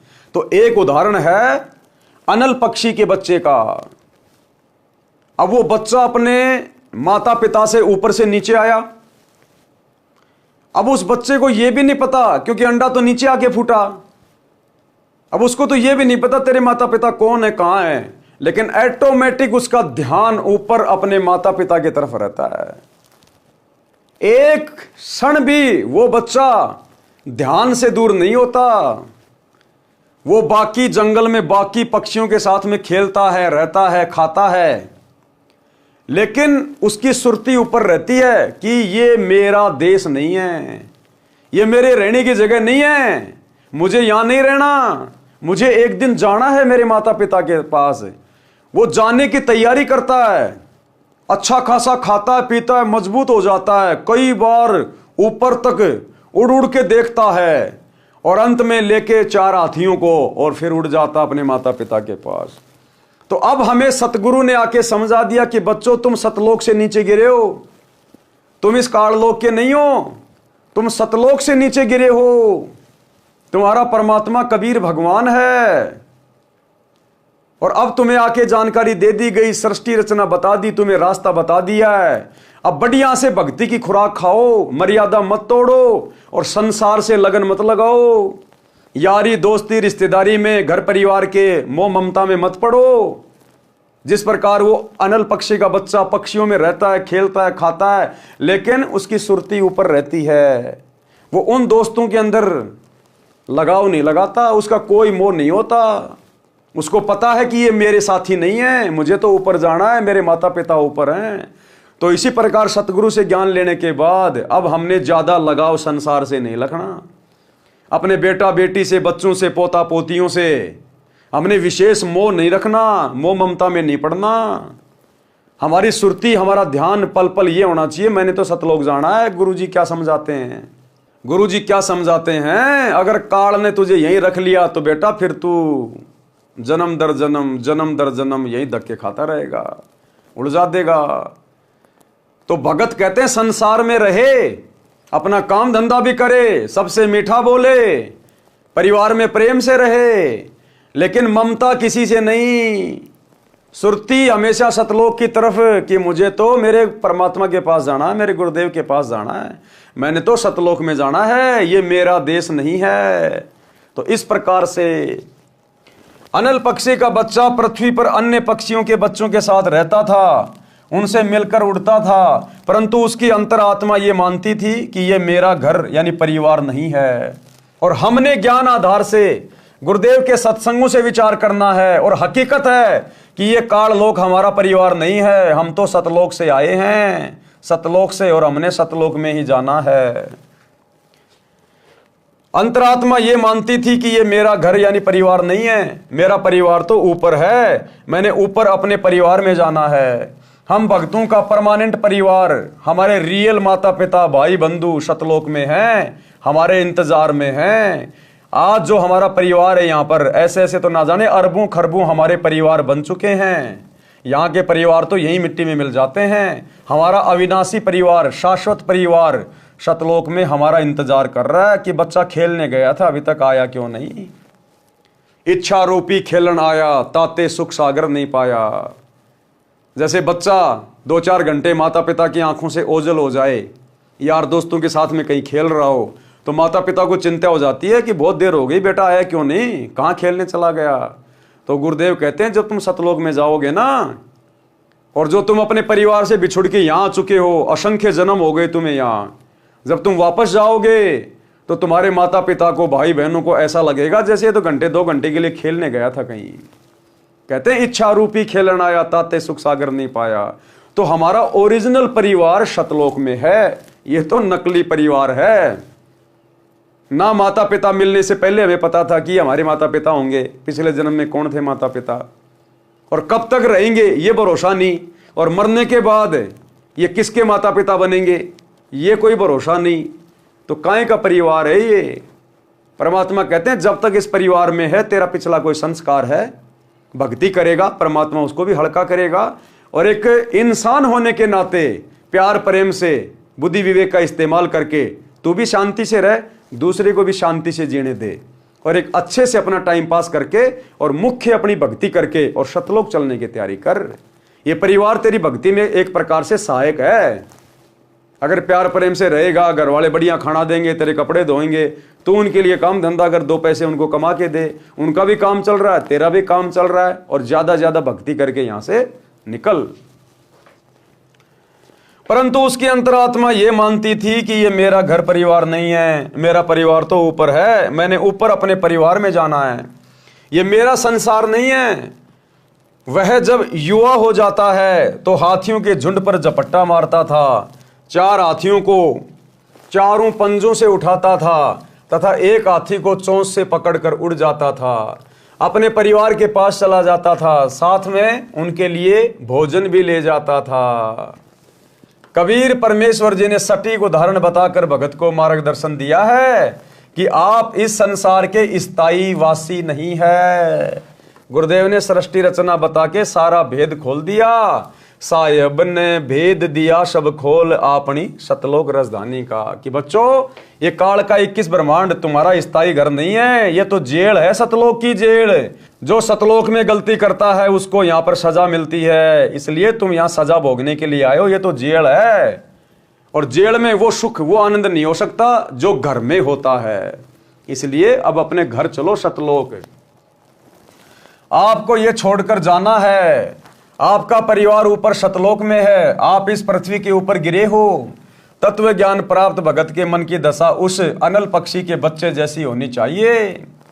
जब तक सतलोक जाने का समय नहीं आता तो सांसारिक व्यक्तियों के साथ मिलकर शिष्टाचार से रहो, यानी अपने मतलब से मतलब रखो। जबरदस्ती का भाईचारा नहीं निभाना कि उनकी धर्मशाला बनवा दूं, उनका स्टेडियम बनवा दूं, वो मेरे गले में माला डालेंगे, मेरे मान सम्मान करेंगे, ये नहीं। जमीन में गाड़े जाओगे, जमीन में। प्यार प्रेम और शिष्टाचार का मतलब है अपने मतलब से मतलब रखो, जबरदस्ती किसी के अंदर मत घुसना। कोई सामने से आ रहा है, प्यार प्रेम से बोलो, झुक के नमस्कार कर लो। फालतू में उठना बैठना नहीं, एक दूसरे की निंदा चुगली नहीं करनी, फालतू का भाईचारा नहीं निभाना। परमात्मा कहते हैं दुनिया से ती दोस्ती पड़े भजन में भंग, एका एकी राम से या साधु के संग। सुनिए कबीरा दुनिया से ती दोस्ती ओए भजन में भंगे, एका एकी राम से कै साधु के संगे। बिना सत्संगी के पास बैठन में भी आपको पाप लगेगा, आपका भजन भंग हो सकता है। तो इसलिए बताया या तो अपने सत्संगी दौरे जा बैठे या फिर अपना नाम पर लगा रहे। अगर आप किसी दूसरे के पास बैठोगे हुक्का पाड़ पे तो जान देने का लो पी लो न मेरे यार, तो उन्होंने कहेगा ना मन तो छोड़ दिया। क्यों क्या हो गया भाई, नाम ले लिया, ओ तुरे सोचू खा कर बिल्ली नो आज करण चाली, यानी 36 ताने मारेगा, और फिर नो कहेगा भाई काल न तो रोटी भी छुटवाओगे तेरी, यू नारा सत्संग देखा। तो आपके मन में विक्षेप हो सकता है, 1 दिन में, 2 दिन में, 3 दिन में तो जरूर अपना रंग वो चढ़ा कर मानेगा। तो इस करके उड़ा बैठे ही नहीं उस दौरे, अपना सत्साहिब कर उठ कर चलता बना। कोई प्रेमी दौरा बैठे, प्रेमी नहीं है तो अपनी कैसेट ला ले, कैसेट भी नहीं है तो अपना नाम सुमन लाग जा, खेत में चला जा, घूमे जा, भजन करें जा, अपना डोला पर कहंडे जा, वैसे बैठ कर कर ले जा, डेके में धूप में कोठड़े का गए अपनी चारपाई ना कर। तो कहते हैं कबीरा रसरी पाँव में के सोवे सुख चैन, यो श्वास नंगारा कूच का तेरा बाज रहा दिन रहने। तो इस प्रकार भाई और बहनों, हमने गुरुदेव के प्रत्येक वचन को आधार बनाकर और भक्ति मार्ग पे सावधानी से चलना है। चलते समय इनमें कोई लगाव नहीं रहना चाहिए। अब चलते समय लगाव तो उस समय नहीं बनेगा जब हम जीते जी कोई विशेष लगाव नहीं बनाएंगे।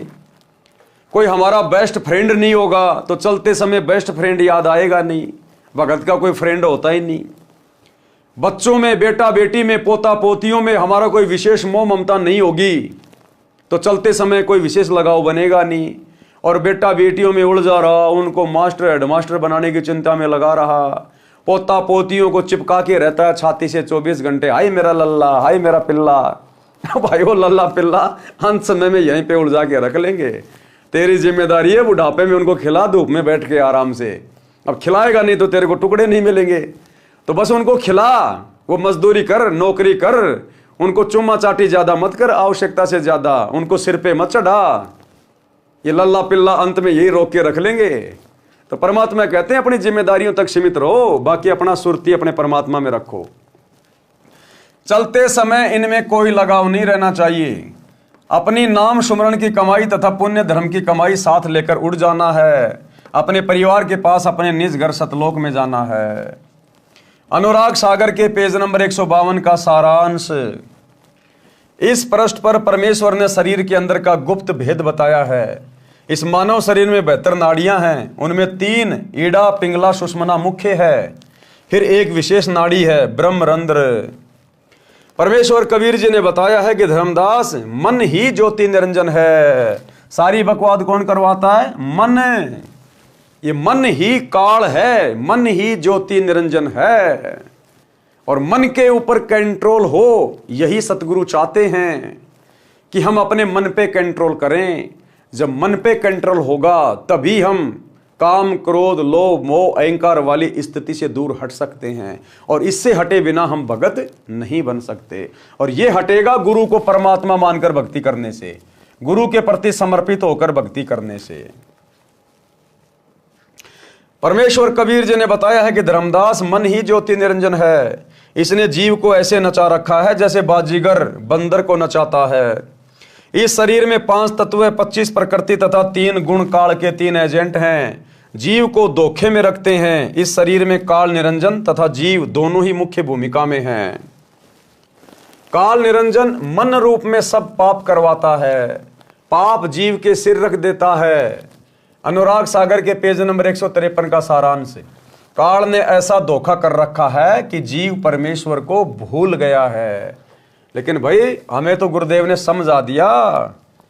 आकर परमेश्वर ने सृष्टि रचना के माध्यम से पूरी जानकारी दे दी कि मन कौन है, क्या भुला दिया, क्या तुम्हें याद रखना चाहिए था, क्या याद करोगे तब तुम जाकर सफल होगे। मन कैसे पाप पुण्य करवाता है। मन ही काल कराल है, यह जीव को नचाता है। सुंदर स्त्री को देखकर उससे भोग विलास करने की उमंग मन में उठाता है। मन में गंदी भावना, अश्लील भावना कौन उठाता है? मन। ये काल किसी सुंदर बहन बेटी को पहले दिखाएगा, फिर उसके प्रति आकर्षण पैदा करेगा, मन में गंदे गंदे अश्लील भाव पैदा करेगा। क्यों?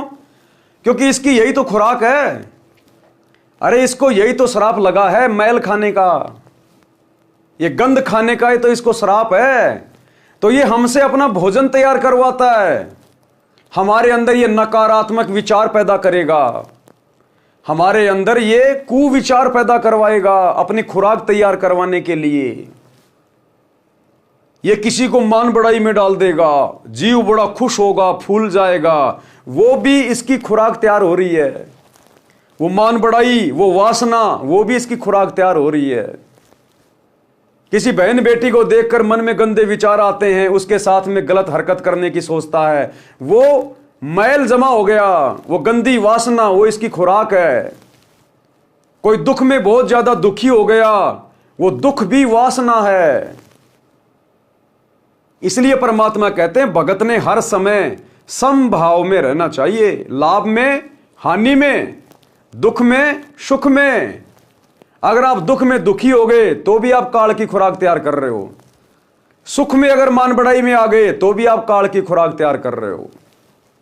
मन में गंदे विचार, नकारात्मक सोच आ गई तो भी काल की खुराक है। किसी से राग द्वेष ईर्ष्या निंदा चुगली तो भी काल की खुराक है। इसलिए गुरुदेव कहते हैं भगत ने जीवित ही मर जाना चाहिए, तो खुराक तैयार होगी नहीं। अपनी भक्ति में मन लगाना चाहिए तो खुराक तैयार होगी नहीं।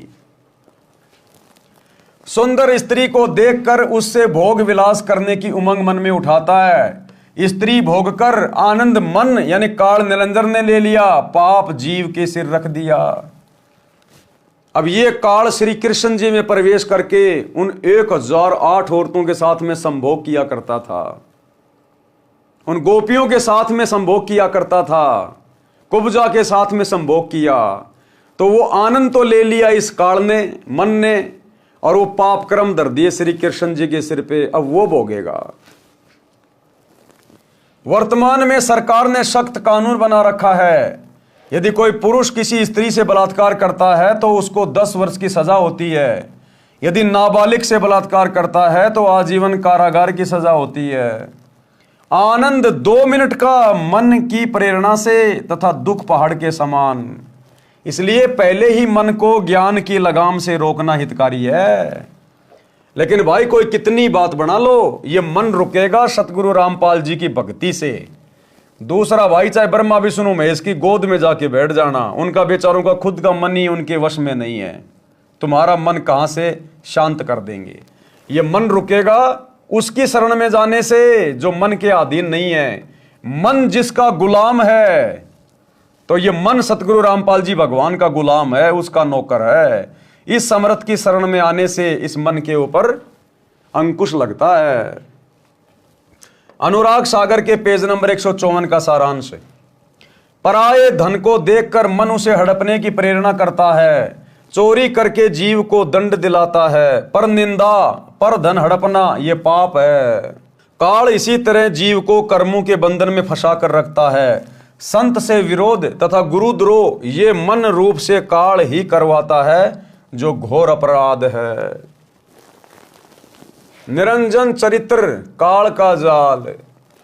परमेश्वर कबीर जी ने बताया है कि धर्मदास, मैं तेरे को धर्म यानी धर्मराय काल का जाल समझाता हूं। काल निरंजन ने श्री कृष्ण में प्रवेश करके गीता का ज्ञान दिया, उसको कर्म योग उत्तम बताकर युद्ध करवाया, ज्ञान योग से उसको भ्रमित किया। अर्जुन तो पहले ही नेक भाषा बोल रहा था, जो ज्ञान था, कह रहा था कि युद्ध करके अपने ही कुल के भतीजे भाई साले ससुर चाचे ताऊ को मारने से अच्छा तो भीख मांगकर निर्वाह कर लेंगे।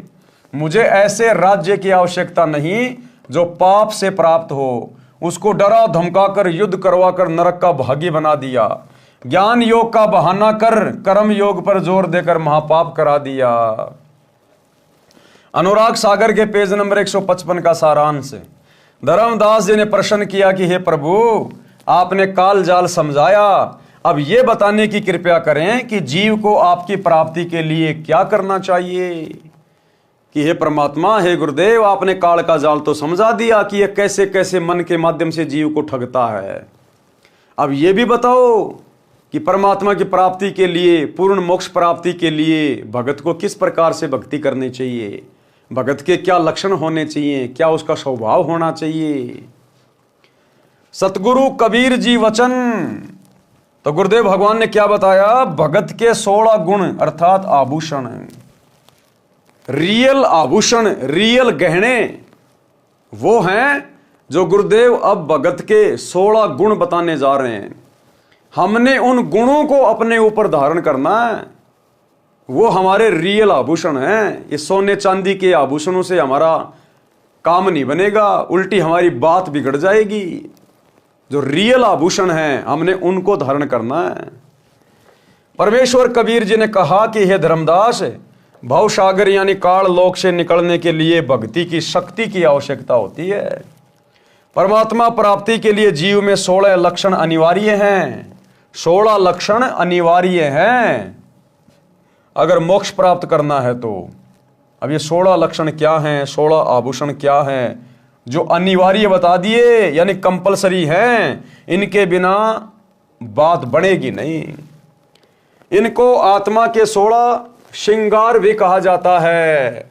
नंबर 1 ज्ञान, विवेक, सत्य, संतोष, प्रेम भाव, धीरज, निर्शोधा, दया, अक्षमा, शील, निष्कर्मा, त्याग, वैराग, शांति निज धर्मा, भक्ति कर निज जीव उबारे, मित्र सम सबको चित धारे। भावार्थ, परमात्मा प्राप्ति के लिए भगत में कुछ लक्षण विशेष होने चाहिए। ये 16 आभूषण अनिवार्य हैं। नंबर 1 तत्व ज्ञान। तत्व ज्ञान यानी गुरुदेव भगवान के द्वारा दिए गए ज्ञान को उनकी मर्यादा में रहकर अपने ऊपर धारण करे, उसका अनुसरण करे, गुरुदेव की प्रत्येक आज्ञा में चले, सांसारिक भाव में ना चले।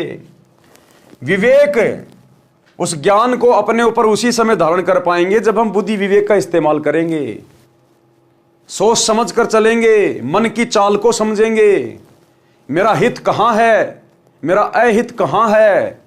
तो हमने विवेक को भी साथ साथ में रखना है। सत्य भाषण, परमात्मा के दिए में संतोष करें, परमात्मा के दिए में संतोष करें। पर धन और पर नारी को जहर के समान समझें। गुरुदेव कह रहे हैं पर धन और पर नारी को जहर के समान समझें। जैसा गुरुदेव ने आपको परिवार दे दिया, जैसा आपको रोजगार दे दिया, जैसा आपको शरीर दे दिया, जैसा आपको रूप दे दिया, जैसे आपको बेटा बेटी दे दिए, कहते हैं उन्हीं में संतोष करो। दूसरे की देखा देखी अपने आप को असंतुष्ट मत करना। जो तेरे भाग्य में है वही दिया तुझे परमात्मा ने, तेरे साथ कोई धोखा नहीं किया। और उसको परमेश्वर की इच्छा जाने, प्रेम भाव से भक्ति करें तथा अन्य से भी मीठी भाषा में बात करें। धैर्य रखें, सतगुरु ने जो ज्ञान दिया है उसकी सफलता के लिए हौसला रखें, फल की जल्दबाजी ना करें। पिछले से पिछले वीडियो में परमात्मा ने धैर्य और विश्वास के ऊपर कितनी बढ़िया बढ़िया बातें लिखी हैं जो आप लोगों को समझाई गई। तो परमात्मा कहते हैं भक्ति लेने के बाद में भगत को धैर्य रखना चाहिए, फल की जल्दबाजी नहीं करनी चाहिए। परमात्मा अंतर्यामी है, सब कुछ देख रहा है। जैसी भक्ति करोगे, जैसा मर्यादा निभाओगे, वैसा ही तुम्हें रिजल्ट गुरुदेव देते रहेंगे। किसी के साथ दगा यानी धोखा नहीं करें, दया भाव रखें। भगत तथा संत का आभूषण क्षमा भी होता है।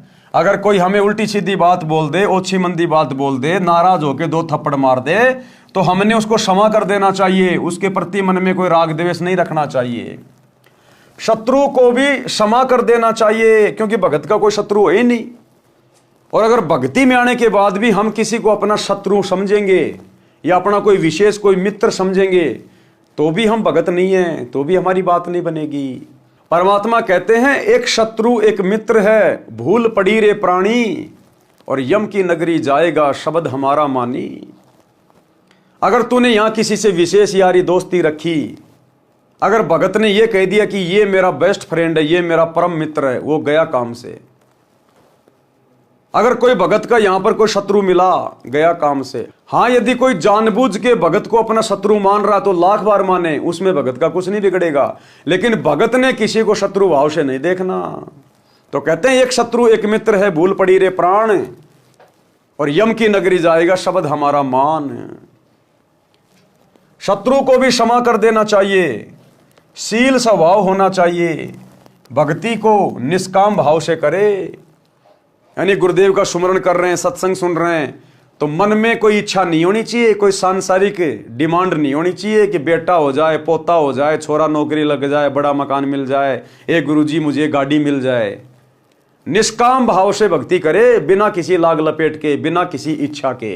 सतगुरु अंतर्यामी है, जिस चीज की आवश्यकता होगी तेरे भाव देख के अवश्य देगा। तो कहते हैं निष्काम भाव से जब लग भक्ति सकामना, सकामना यानी इच्छाओं के साथ यदि आप भक्ति कर रहे हो तो आपकी भक्ति वही नष्ट होती रहेगी। तो कहते हैं जब तक भक्ति सकामना तब लग निष्फल सेव, तेरी पूजा पाठ बेकार। और कहे कबीर वे क्यों मिले निष्कामी निष्देव, वो परमात्मा तो निष्काम भक्ति से मिलता है, और जो मन में कोई इच्छा करके भक्ति कर रहा है तो उसको परमात्मा नहीं मिलेगा। भक्ति को निष्काम भाव से करे, सांसारिक लाभ प्राप्ति के मकसद से ना करे। त्याग की भावना बहुत अनिवार्य है। वैराग होना चाहिए, किसमें? संसार के प्रति वैराग होना चाहिए, सांसारिक नश्वर वस्तुओं के प्रति वैराग होना चाहिए, काम क्रोध मोह लोभ अहंकार के प्रति वैराग होना चाहिए। संसार को असार तथा अपने जीवन को अस्थायी जानकर परमात्मा के प्रति विशेष लगाव होना मोक्ष में अति आवश्यक है। संसार को असार यानी ये 21 ब्रह्मांड, यहाँ के झूठे सुख, राजपाट, धन दौलत, ऐशो आराम जो हमें दिखाई दे रहे हैं, ये केवल एक धोखा है। तो कहते हैं संसार को असार तथा अपने जीवन को अस्थायी जानकर कि भैया सदा नहीं रहेगा, अमर नहीं है। सतयुग में जिनकी लाखों लाखों साल की उम्र थी वो भी ना जाने कितनी बार मर लिए। देवताओं की कितनी लंबी उम्र है, वो भी मरते रहते हैं। तो अपने जीवन को अस्थायी समझकर कि भैया देख मरना तो है, ये शरीर मिल गया। अब भगवान ने जितनी भी इसकी आयु निश्चित की है जिस भी युग के हिसाब से, अब इस कलयुग में 100 साल की आयु निश्चित कर रखी है, लेकिन अपने कर्मों के कारण, भक्ति ना करने के कारण, उल्टा सीधा खाने पीने के कारण इंसान अकाल मौत मर जाता है, क्योंकि वो उसके स्वतंत्र कर्म होते हैं। अन्यथा भगवान ने तो 100 साल की उम्र फिक्स कर रखी है। या जिसने कोई पिछले जन्म में ज्यादा ही कुकर्म कर रखे हैं तो भैया वो फिर अकाल मौत मरता है। अन्यथा भगवान ने तो कलयुग में 100 साल की उम्र रखी हुई है वर्तमान समय में। तो कहने का मतलब है अपने जीवन को अस्थायी समझकर कि जाना तो पड़ेगा। चलो तू 100 साल भी जी लिया, फिर भी शरीर तो छूटेगा, और शरीर छूटेगा तो ये परिवार भी छूटेगा, ये बेटा बेटी भी छूटेंगे, धन दौलत भी छूटेगी, यानी मरना तो है। अब जब मरना ही है तो क्यों ना सतलोक वाली भक्ति कर ले। अरे मर के भाई नरक में भी जाना पड़ेगा, स्वर्ग में भी जाना पड़ेगा, जैसे तूने कर्म को कर्म किए हैं। तो मरना तो है और मरने के बाद आगे भी जाना है, तो क्यों ना फिर सतलोक वाली भक्ति कर लें। जब मरना भी है, मरने के बाद आगे भी जाना है, तो क्यों ना अपना अगला ठिकाना सुधार लें, अपना अगला जन्म तो सुधार लें। जब मरना ही है तो क्यों ना फिर सतलोक वाली भक्ति करें। हमारा कोई ठिकाना तो होगा, कोई जगह तो होगी हमारी। और बाकी वैसे भी मरना भाई, वैसे मर के नरक में जाएगा, 84 लाख योनियों में जाएगा। तो जब इन बातों का पता चल गया कि यहां पर परमानेंट ना कोई रहा ना कोई रहेगा, तो क्यों ना आगे के ठिकाने की तैयारी करें जो सतगुरु ने आके बता दिया। संसार को असार तथा अपने जीवन को अस्थायी जानकर परमात्मा के प्रति विशेष लगाव होना मोक्ष में अति आवश्यक है। भगत का विशेष गुण शांति होती है, यानी भगत एकांत में रहे, शांति में रहे, ज्यादा बड़बड़ ना करे, भागा दौड़ ना करे ज्यादा जीवन में, और टाइम के पीछे ना भगे ज्यादा। शांति, जितना भगवान दे रहा आनंद, जो पहनने को दे रहा आनंद, जो खाने को मिल रहा है very good, very nice, best. भागे नहीं फालतू में दुनियादारी को देख के, और उसने मकान बना लिया मैं भी बनाऊं, पैसा कहां से लाऊं, कर्जा ले लूं, थोड़ी जमीन बेच दूं, टेंशन में। कहते हैं शांति में रहो, शांति में। रंका और बंका की तरह, चाहे झोपड़ी हो, शांति में। झोपड़ी जल भी जाए तो झोपड़ी की तरफ मत देखो, पेड़ के नीचे बैठ के गुरु जी का भजन करो, सुमरण करो। ऐसी शांति चाहिए भगत को, तब जाकर भगत उस शांत स्थान पर जाएगा। भगत का विशेष गुण शांति होती है, यह भी अनिवार्य है। भक्ति करना यानी भक्ति करके अपने जीव का कल्याण कराए। और 16 नंबर प्रत्येक व्यक्ति के साथ मित्र के समान व्यवहार करना चाहिए। मित्र के समान यानी प्यार प्रेम से बोलना चाहिए, ठंडे दिमाग से रहना चाहिए, सुख दुख में एक दूसरे का साथी बन के रहना चाहिए, लेकिन लगाव नहीं लगाना चाहिए। ये उपरोक्त गुण होने के पश्चात सतलोक जाया जाएगा। क्लियर कर दिया परमात्मा ने भाई कि जब तक ये 16 आभूषण, ये 16 भक्ति के गुण भगत अपने ऊपर धारण नहीं करेगा, अर्थात इस प्रकार से यदि अपना जीवन नहीं जिएगा तो भाई सतलोक नहीं जा पाएगा। यह सतगुरु के वचन हैं। तो भैया चाहे आज कर लो, चाहे 10 साल बाद कर लो, चाहे गुरुजी के जाने के बाद कर लो। अब गुरुजी के जाने के बाद करोगे तो भैया फिर यहीं धक्के खाते रह जाओगे। तो कहते समझा है तो सिर धर पाऊं, बहुर नहीं रे ऐसा दाव। काल करे सो आज कर, आज करे सो अब। अले पल में परले हो जाए भाई, फिर करेगा कब? तो कहते हैं तुरंत लग जाओ, अपने आप को ऐसा बनाने का प्रयास करो गुरुदेव के आशीर्वाद से, ज्ञान आधार से। और ये सारे लक्षण भाई और बहनों आपको केवल 7 संगतियों में दिखाई देंगे। इन सतलोक आश्रमों में आपको इनकी छींट भी दिखाई नहीं देगी, छींट भी। वहां तो पेट्रोल है, पेट्रोल, और पेट्रोल को यदि आप जी माचिस दिखाओगे तो भड़केगा। तो ये सारे लक्षण भगत के, सारे गुण आपको 7 संगतियों में दिखाई देंगे, क्योंकि 7 संगति सतलोक का ट्रेनिंग सेंटर है। 7 संगति से जुड़े बिना ये 16 आभूषण आत्मा के ऊपर, भगत के ऊपर धारण नहीं हो पाएंगे। ये उपरोक्त गुण होने के पश्चात सतलोक जाया जाएगा। इसके अतिरिक्त गुरु की सेवा, गुरु पद्धति में विश्वास रखो, परमात्मा की भक्ति और संत समागम करना अनिवार्य है। क्या कह रहे हैं गुरुदेव? संत समागम करना अनिवार्य है। और जब हम सत्सेवक संत समागम करवाते हैं, साध संगतियां करवाते हैं, तो काल के दूत बीच में आके लठ लेके पहुंच जाते हैं। तो बताओ, गुरुजी तो कह रहे हैं कि 7 संगतियां करवाओ, संत समागम करो। संत समागम क्यों होते हैं? गुरु की महिमा के लिए, गुरु का गुणगान करने के लिए, भाई बहनों को भक्ति पे दृढ़ करने के लिए, खाली लड्डू जलेबी बर्फी के लिए नहीं होते संत समागम। तो असल में संत समागम तो साध संगतियां हैं। तो गुरुजी तो कह रहे हैं कि संत समागम करवाना चाहिए, और गुरुजी का परिवार ही संत समागमों में ले लेके लठ पहुंच जाता है। संत समागम करने वालों को जेल भिजवा रहा है, उनके ऊपर मुकदमे करवा रहा है। तो कौन है काल का दूत संगत में? ये दास जो कहता, आपको एक भी बात में फर्क नहीं मिलेगा। अनुराग सागर के पेज नंबर 156 तथा पृष्ठ 157 का सारांश। इन पृष्ठों पर भी यही ज्ञान है और विषय विकार त्यागना चाहिए, तब भक्ति सफल होगी। अनुराग सागर के पेज नंबर 158 से 159 का सारांश। परमेश्वर ने बताया कि उपदेशी को चाहिए कि 15वें दिन कोई धार्मिक अनुष्ठान यानी पाठ कराना चाहिए। अगर आपके गुरुदेव भगवान आश्रम में हैं तो आपने कोशिश करनी चाहिए कि हर 15 दिन में आप अपने गुरुजी के दर्शन करने जाएं। आप उस आश्रम में जाइए जिस आश्रम में आपके गुरुजी साक्षात बैठे हैं। यहां गुरुजी की गैर हाजिरी की बात नहीं हो रही है। जैसे आज ये लाखों की संगत बरवाला कांड के बाद गुरुदेव की गैर हाजिरी में लुट रही है, पिट रही है, ज्योति और पाठ के नाम पे, लड्डू जलेबी बर्फी के चक्कर में पड़ के। यदि आपके गुरुजी आश्रम में हैं, उस समय की बातें हो रही हैं। और यदि आप गुरुदेव के आसपास रहते हैं तो कोशिश करो हर 15 दिन में तो एक बार आप गुरुदेव के पास जाइए, और जितना हो सके दान कीजिए, हो सके तो पाठ करवाइए। परमेश्वर ने बताया कि उपदेशी को चाहिए कि 15वें दिन कोई धार्मिक अनुष्ठान यानी पाठ कराना चाहिए। यदि 15 दिन में नहीं करा सकता है तो महीने में अवश्य कराइए। निर्धन के लिए कहा है कि यदि कोई रंक हो तो साल में 2 बार कराएं या साल में 1 बार अवश्य कराएं। गरीब से गरीब भगत को भी चाहिए कि साल में 1 बार अपने गुरुजी के हाथों में पाठ का पैसा दे, अपने नाम का धर्म कराए, समागम करवाए। साल में कम से कम 1 बार, ये लास्ट है।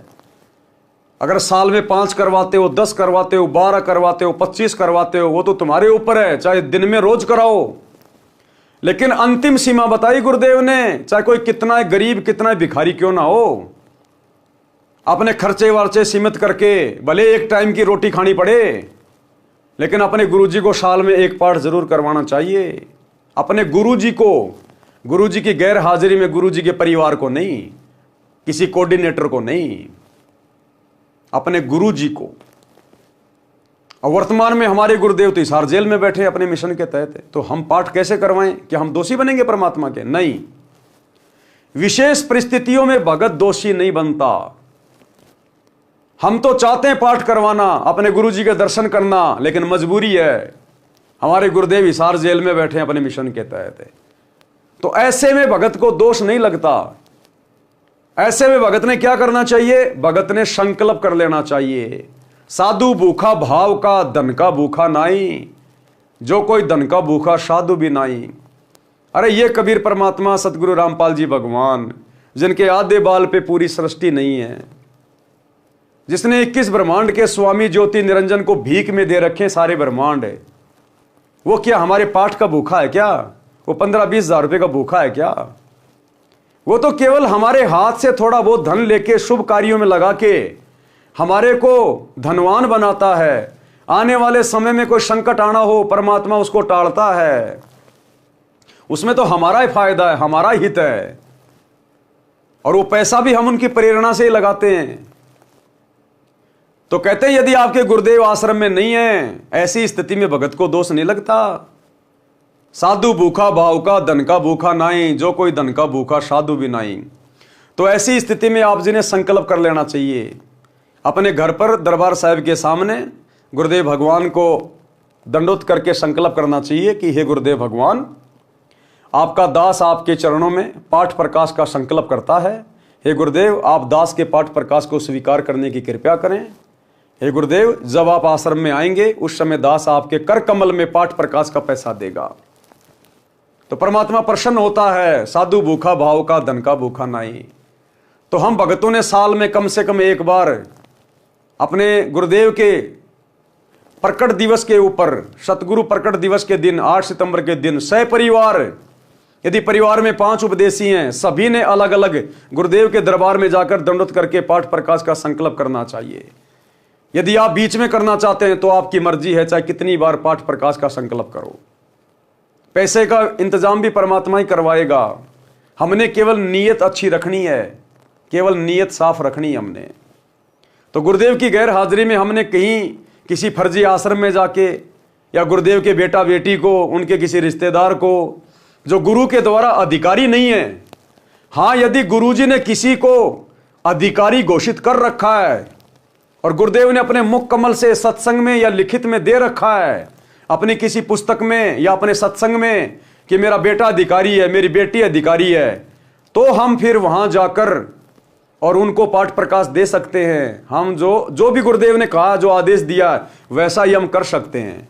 लेकिन 2014 बरवाला कांड के बाद से लेकर वर्तमान 2025 तक गुरुदेव भगवान ने किसी को भी अधिकारी नहीं बनाया है, ना पाठ करने के लिए, ना ज्योति पाठ का और दान का पैसा लेने के लिए। वर्तमान में गुरुदेव का कलियुगी परिवार काल प्रेरणा से मनमुखी ठेकेदार बना हुआ है, और संगत इनके ऊपर अंधविश्वास करके अपने कर्म फोड़ रही है। तो क्या कह रहे हैं गुरुदेव? निर्धन के लिए कहा है कि यदि कोई रंक हो तो वर्ष में 2 बार कराए या वर्ष में 1 बार अवश्य कराए। यदि वर्ष में नहीं कराएगा तो वह भगत साकट यानी भक्तिहीन कहलाएगा। 1 वर्ष में भी पाठ करवाए तो उससे जीव को मोक्ष में धोखा नहीं। भाई और बहनों, मन में बिल्कुल भी शंका पैदा नहीं करनी है कि भैया संकल्प से कैसे बात बनेगी, हमने तो पाठ करवाया नहीं, इतने साल हो गए, साल में 1 बार जरूर करवाना चाहिए। अगर जरा भी कच्चापन मन में आ गया ना, उसी समय नीचे गिर जाओगे, फिर चाहे तुम कितने पाठ करवाते रहो। यहां तो साल की बात हो रही है। करोथा कांड के समय गुरुजी 21 महीने रोहतक की जेल में थे, और उस समय ना कोई आश्रम था, ना कोई नामदान सेंटर था, ना कहीं कोई पाठ होता था, ना कहीं कोई ज्योति होती थी। जेल से आने के बाद गुरुदेव ने बताया कि किसी का नामखंड नहीं है, क्योंकि तुम तो चाहते थे कि हम गुरुजी से मिले, हम गुरुजी को पाठ करवाएं, लेकिन मजबूरी थी। तो ऐसी मजबूरी वाली स्थिति में नामखंड नहीं होता, चाहे 20 साल क्यों ना लग जाए। गुरुदेव के मुख कमल से सुन लीजिएगा। जब गुरुदेव रोहतक की जेल से आए 21 महीने बाद, तो भक्तों ने शंका जाहिर की। जब गुरुजी ने सत्संग सुनाया कि साल में 1 बार पाठ जरूर करवाना चाहिए, अपने गुरु के दर्शन जरूर करने चाहिए, तो भक्तों के मन में शंका हो गई कि गुरुजी आप तो 21 महीने रोहतक की जेल में थे, हम तो आपके दर्शन ही नहीं कर पाए, हम तो पाठ ही नहीं कर पाए, फिर हमारा तो नाम खंड हो गया होगा। तो गुरुदेव ने कहा कि बेटे ऐसी स्थिति में नहीं होता। ऐसी स्थिति में, मजबूरी वाली स्थिति में, चाहे 20 साल आप अपने गुरु से दूर रहो, ऐसी स्थिति में नामखंड नहीं होता, कोई दोष नहीं होता। सुनिए छोटा सा सत्संग। तो 1 साल में कोष अवश्य पहुंचना चाहिए। अब यहां भक्तों के शंका आती है कि गुरुजी अब 1.25 वर्ष तक अज्ञात रहे, दर्शन नहीं हो सके, तो क्या हमारे ऊपर, क्या हमारा जो नाम तो फिर खंड नहीं हो गया है? ऐसा कुछ नहीं है। ये लीला परमात्मा की है। जैसे कोई एक्सीडेंट हो जाता है और भाई उसमें टांग टूट जा, प्लास्टर बांधे रहना पड़ता है और चारपाई पे लेटा पड़ा रहना होता है। लेकिन जब ठीक हो जाए, जब थोड़ा ही पड़ा रहना है, फिर तो काम करे, घूमे, फिर अपने सारे कार्य सुचारू करे। तो ये कोई लीला है परमात्मा की, इनमें ऐसा कोई दोष नहीं आता। क्योंकि आप तो रो रहे थे, आप गुरु जी से दूर नहीं थे, आपकी आत्मा तड़फ रही थी और उन नादान लोगों ने स्वयं भी पाप कमा लिया, जिन्हें हमारा विरोध करके ये ऐसा झूठा केस बनाकर परमात्मा के कुत्तों को सजा उन्होंने हमारे को प्रताड़नाएं दी है, जेल में डाला। अब मुझे इस बात का डर है कि उन गेला के बनेगी। तो भाई और बहनों, हमने हर स्थिति में भक्ति मार्ग पर ज्ञान को आधार बना के चलना है। अपने कोऑर्डिनेटर के कहने से, गुरुजी के बेटा बेटी के कहने से, कोई पीला पर्चा निकाल देने से हमने झुकना नहीं है। ये काल हर प्रकार से षड्यंत्र कर रहा है। इस समय ये परीक्षा का समय चल रहा है और सतगुरु बैठकर परीक्षा ले रहा है कि कितने भक्तों ने मेरे ज्ञान को आधार बनाया और कितने अभी भी गांधारी की तरह आंखों पे काली पट्टी बांध के चल रहे हैं। कबीर नाम श्रद्धा से जपें, कबीर नाम श्रद्धा से जपें। कौन सा ये कबीर नाम? जो कबीर परमात्मा सतगुरु रामपाल जी ने हमें जो दीक्षा दे दी है वो है कबीर नाम। कबीर नाम श्रद्धा से जपें, यानी गर्व के साथ कबीर जी का नाम लें, शर्म नहीं करें कि यह भी कोई परमात्मा का नाम है। ऐसे कहने वालों से डरे नहीं, शर्मावे नहीं, इनके साथ साथ तेरा धर्मदास का नाम भी आदर से कहे। भावार्थ है कि आदरणीय धर्मदास के साथ परमात्मा रहे, उनको सतलोक लेकर गए, अपना यथार्थ परिचय दिया। धर्मदास जी ने अपने आंखों देखा, कानों परमेश्वर से सुना, आध्यात्मिक ज्ञान कबीर सागर, कबीर वाणी, कबीर बीजक, कबीर शब्दावली को लिखकर मानव समाज पर महान उपकार किया है। इसलिए धर्मदास जी की महिमा भी करनी चाहिए। महिमा का मतलब धर्मदास जी का नाम आदर सत्कार से लेना चाहिए, बस इतना ही। हम पिछली पीढ़ी वालों ने और किसी की महिमा नहीं करनी फालतू की, क्योंकि परमात्मा तो सबको आदर देंगे, सबको सम्मान देंगे, ये परमात्मा है भाई। इनकी बात अलग है, इनके ऊपर कोई नियम लागू नहीं है, लेकिन हम भगत है, हमारे ऊपर नियम लागू है। हम महिमा केवल अपने गुरु की कर सकते हैं, किसी और की नहीं। बाकी धर्मदास की कथा है, मीराबाई की कथा है, वो कथा पढ़ना एक अलग बात है, लेकिन वैसे हमने महिमा केवल अपने गुरु की करनी है। भगत को चाहिए कि भक्ति साधना तथा मर्यादा का पालन अंतिम श्वास तक करे। क्या? भक्ति साधना, यानी जो नाम, जो तीनों समय की आरती जो गुरुदेव ने दे दी, वो अंतिम श्वास तक करनी है, किसी के दबाव में आके छोड़नी नहीं है। और मर्यादा का पालन, ये सबसे इंपॉर्टेंट है। मर्यादा बिना भक्ति किसी काम की नहीं, चाहे लाख माला फेर ले। और मर्यादा का पालन अंतिम श्वास तक करें।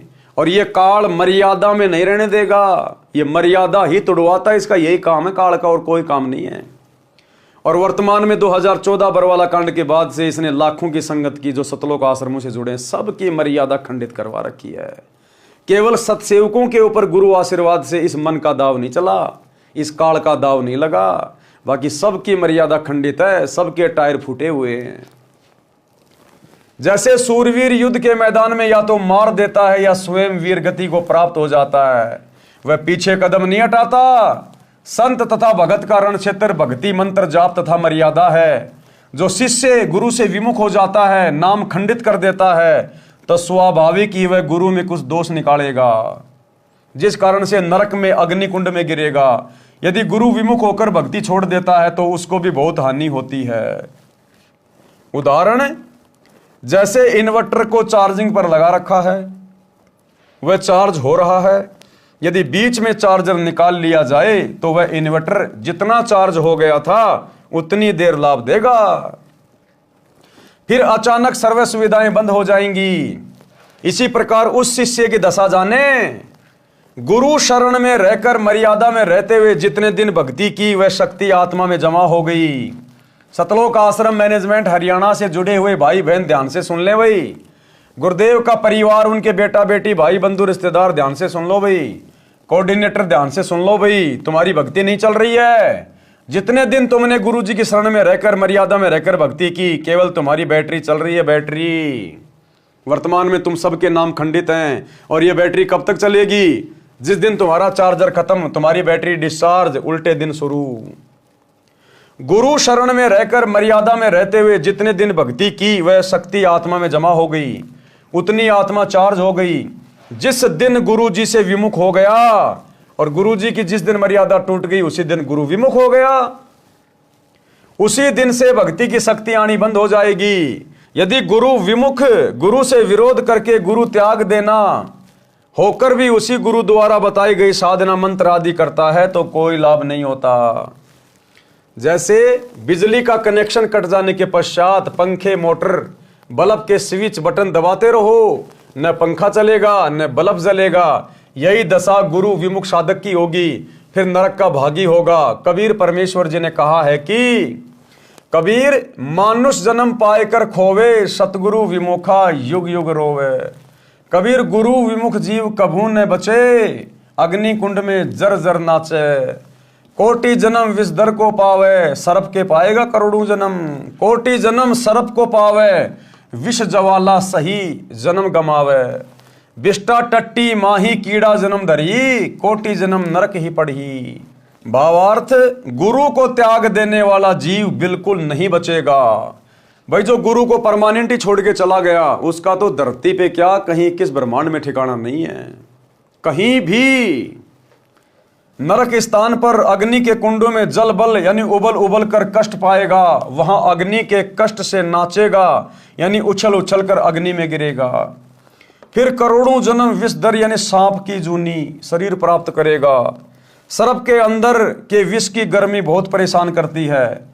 गर्मी के मौसम में सर्प उस विष की उष्णता से बचने के लिए, शीतलता प्राप्त करने के लिए चंदन के पेड़ के ऊपर लिपटे रहते हैं। फिर वही गुरु विमुख यानी गुरुद्रोही बिष्टा टट्टी गुहा में कीड़े का जन्म प्राप्त करता है। इस प्रकार गुरु से दूर गया प्राणी महाकष्ट उठाता है। तो भाई कभी शौपन में भी मत सोचना अपने गुरु जी से दूर होने की, अपने परमात्मा सतगुरु रामपाल जी से विमुख होने की कभी शौपन में भी मत सोचना, मर्यादा तोड़ने की। इस प्रकार गुरु से दूर गया प्राणी महाकष्ट उठाता है। आज भाई अपने परिवार का कष्ट उठा लो, अपने माता पिता की गालियां खा लो, दो चार डुक्का मुक्की खा लो, लोगों की बातें सुन लो, इसमें भी हमारा फायदा है। अगर दबाव में आकर, लोक लाज में आकर मर्यादा तोड़कर गुरु से दूर हट गए तो भाई लैट्रीन में कीड़े बनेंगे। फिर वो कष्ट बहुत भयंकर होगा, करोड़ों जन्म सांप के पाएंगे। वो कष्ट फिर सहा नहीं जाएगा। आज तो सहन कर लेंगे दो चार थप्पड़ मुक्के, लेकिन फिर अगर आज गुरु जी से विमुख हो गए तो आगे के जन्म क्या होंगे, 84 लाख योनियां, वो सहन नहीं हो पाएगा फिर। इस प्रकार गुरु से दूर गया प्राणी महाकष्ट उठाता है। यदि गुरु नकली है तो उसको त्याग कर पूर्ण गुरु की शरण में चले जाने से कोई पाप नहीं लगता।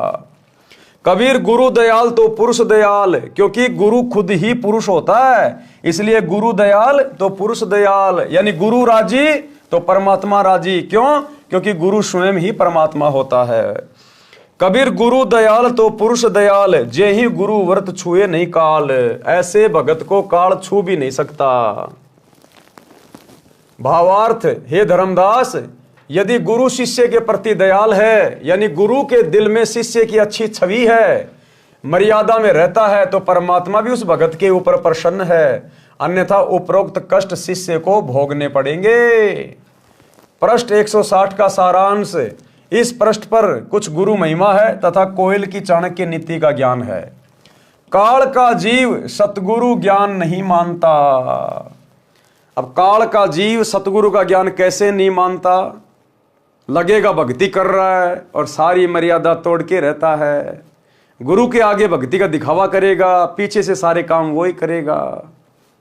तो काल का जीव किस प्रकार से गुरु की भक्ति पे नहीं लगता, गुरु की बात नहीं मानता, इस विषय पर हम कल रात्रि 8 बजे आगे के वीडियो में समझेंगे।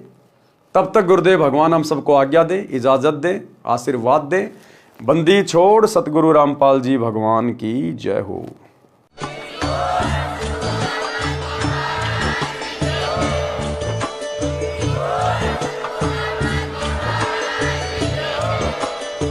भाई जो गुरु बचन पे डट गे, कट गे फंद 84 के, कट गे फंद 84 के।